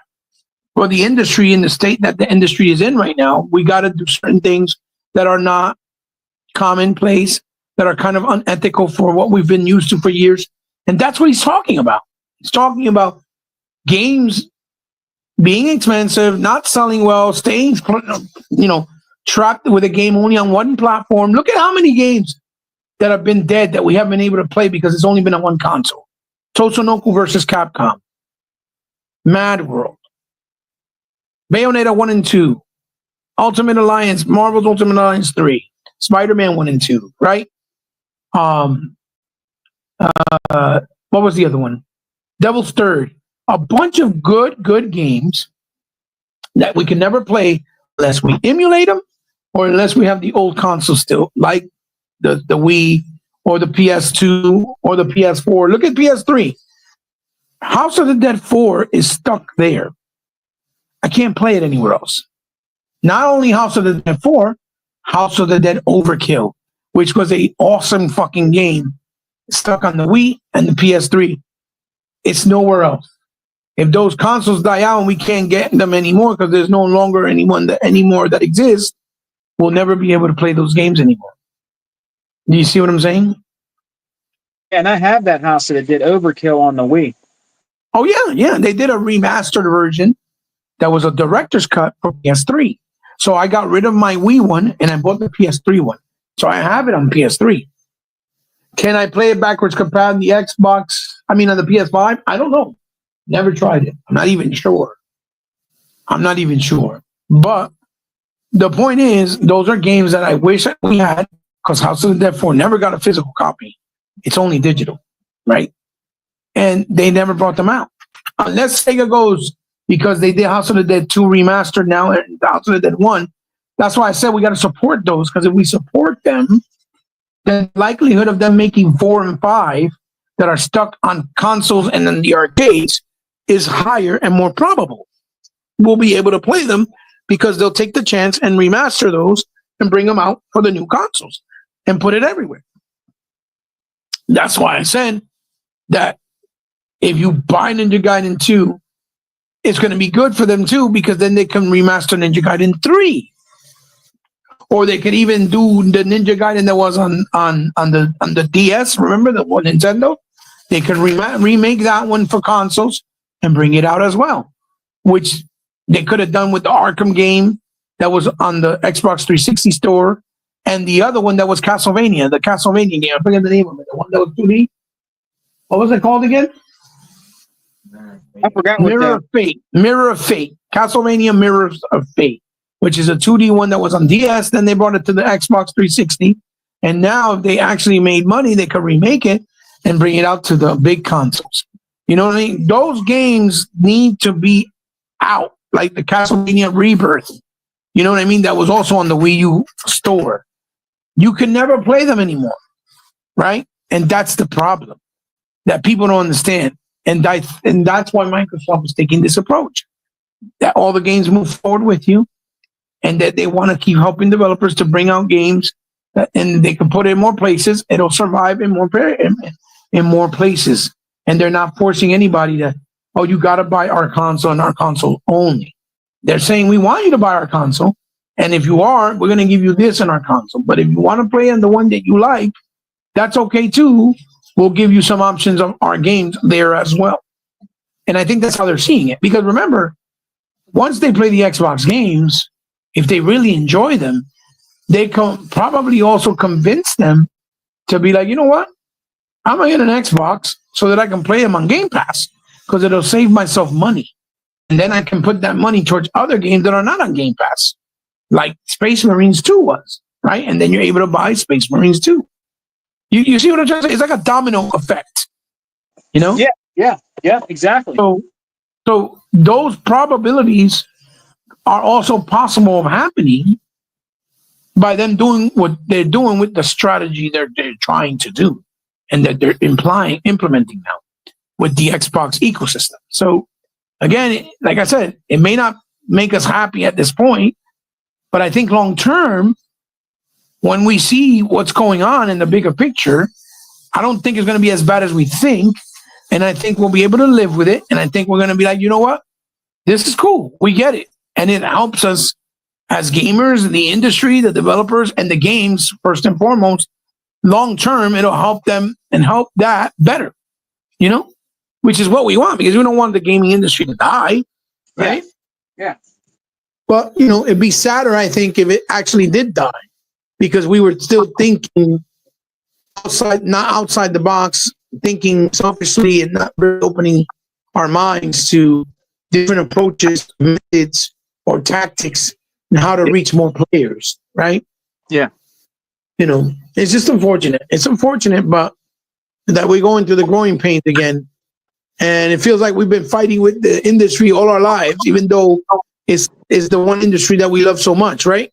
Yeah. Oh, yeah. But if it's to better everything for the better long term, then, you know, I'm for it, because, you know, look how we would have never guessed and thought in a million years, even though Sega did it long ago, and other companies like Intellivision, I think they did it too, where they did a game as a service where we paid a certain amount of money and got all these games day and day, or they, you know, in the service, you know, being offered, you know, periodically or every month or every week. And look at that. You shit. If we would have had all these games with Game Pass when we were younger, we would have never finished school. We would have quit, or we would have dropped out or something, because we would have been stuck just wanting to stay home all the time, playing, because there's so much games to play, and not enough time. There's not enough time. And that's another thing. Us having less and less time day to day, because we're all busy, even younger teenagers and younger adults, as they get older with school, trying to establish a career, working, even that becomes a luxury for them, because You don't have enough time in the day to sit there all day long and play games, even though you may want to, and beat every game. Unless you have like, Ninja's type of numbers on YouTube that every time he streams, you get like 4 million people at minimum, and he makes like $1 million or 2 million for every stream he does. You see what I'm trying to say? Where he's making buku amount of money. Not, that's just a handful of people that are doing that. Unless it's that you're making money, then I understand. But the reality is most people are not going to make that kind of money doing game streaming. So every little bit of time we have, we got to enjoy every game we play. So why are we going to fuss that we can barely play other games, or that it went somewhere else? If we're barely able to play the games that are given it to us anyway, even if they're exclusive, we barely get a chance to play them. You see what I'm saying? Hello? I'm here, brother. I'm here. So anyway, I'm sorry. I didn't mean to be long-winded, brother. That's all right. That's a problem. Those are my thoughts on that. Those are my thoughts. So thank you for having the show, brother, and sending the message, link. No problem, brother. Let's shout our chat out, bro. Yes. Big shout out to the chat. Yeah, for sure. Yeah. Big shout out to the chat, man. Want to thank, first and foremost, brother E-Rock for coming in, and our brother Unlimited Production Absolutely. Yeah. to the podcast, and always my brother, the most powerful gamer. Check his channel out. You guys need to check out the last video he did. It was awesome.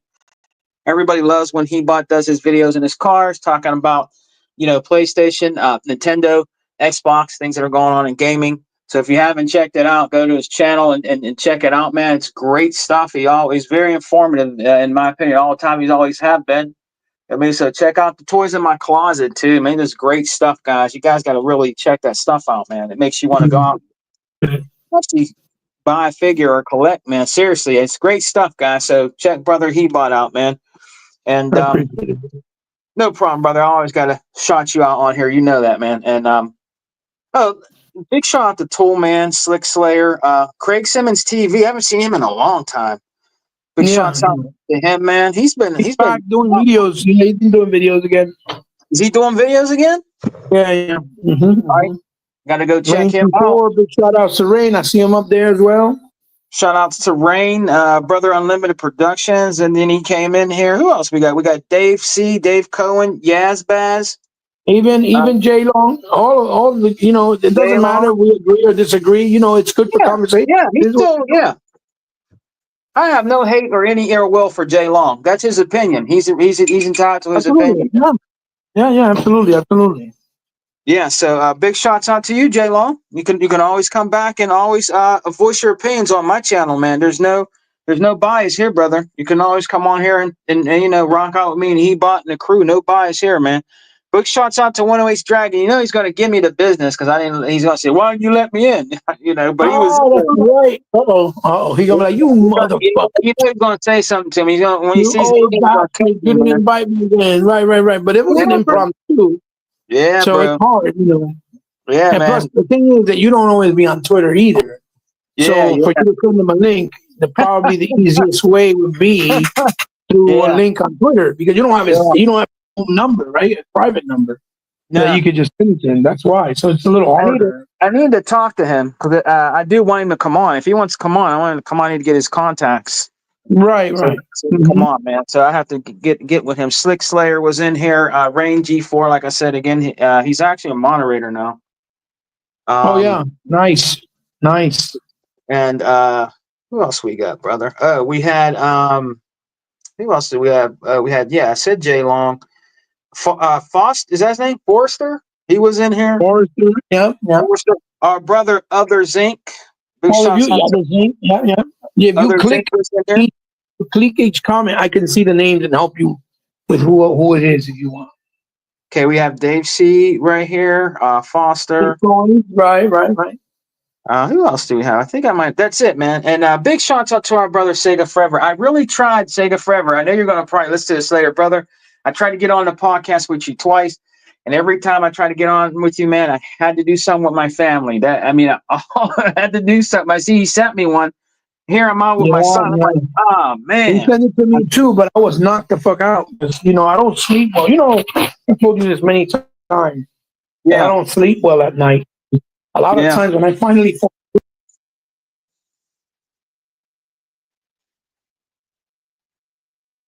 You there, brother? Ebot. yeah, I'm here. I'm Yeah. saying that a lot of times, I've told you that it's Yeah. hard for me to go to sleep. So sometimes I fall asleep around 4, 5, 6, 7, 8 in the morning sometimes. Yeah. So in order for me to get a couple hours of sleep, I always sleep in until like midday, 1 o'clock, 2 o'clock, Yeah. and that latest, and then I get up and do my regimen. Yeah. Depending if I have to do something important in the morning, that's different. And I get up no matter what, or try to at least. But or if I'm not feeling well, right? So it's hard. But when he send those links, it's like 7 o'clock his time, and then be like maybe 12 our time, but I'm still knocked out. And I was gonna go in today, but he did a short one. He did like a 40-minute one. It was like 43 minutes or something like that. So by the time I got there, he was gone. Hello? He probably was tired, man, or something like that, Oh, yeah, they go do some stuff probably, yeah. Yeah. All right, brother Hebot, go ahead and shout yourself out, man. We're gonna get on out of here. Oh, that's it. It's me, Hebot, world's most powerful gamer or most powerful gamer. On YouTube, I'm Hebot8 with the number 8. You guys are welcome to check out the channel. No obligations needed. You don't have to, subscribe or anything like that. But if you do, and you leave a like or leave a comment, it helps the channel. It helps the channel grow. It helps me go a long way. Whatever I want to do for more future iterations of videos or projects that I want to do. And again, you're always welcome. I try to treat everybody like a family member, as long as they're respectful and loving and kind and not aggressive or messed up or stupid, then that's different. I basically don't even pay attention to you, but you're still, you can have difference of opinion, like I've always said, and we've always said, but do it respectfully. As long as you do it respectfully, we cool. Now, if you get out of pocket, I'm not even going to give you the time of day. I'm not wasting my time. I'm too old. I got too many problems. Right now, I got to worry about if I can go to the bathroom and piss the right way, if I can take a shit the right way. Hell, if I get my shit up the right way. I got bigger problems to be worrying about than me arguing with motherfuckers about stupid shit. You know what I mean? So it is what it is. That's right, brother. So, yeah, Right. Big shout out to the chat and big shout outs to you, brother, for always keeping me in the loop by inviting me and being able to speak like Unlimited Always. does, like Sega Forever does.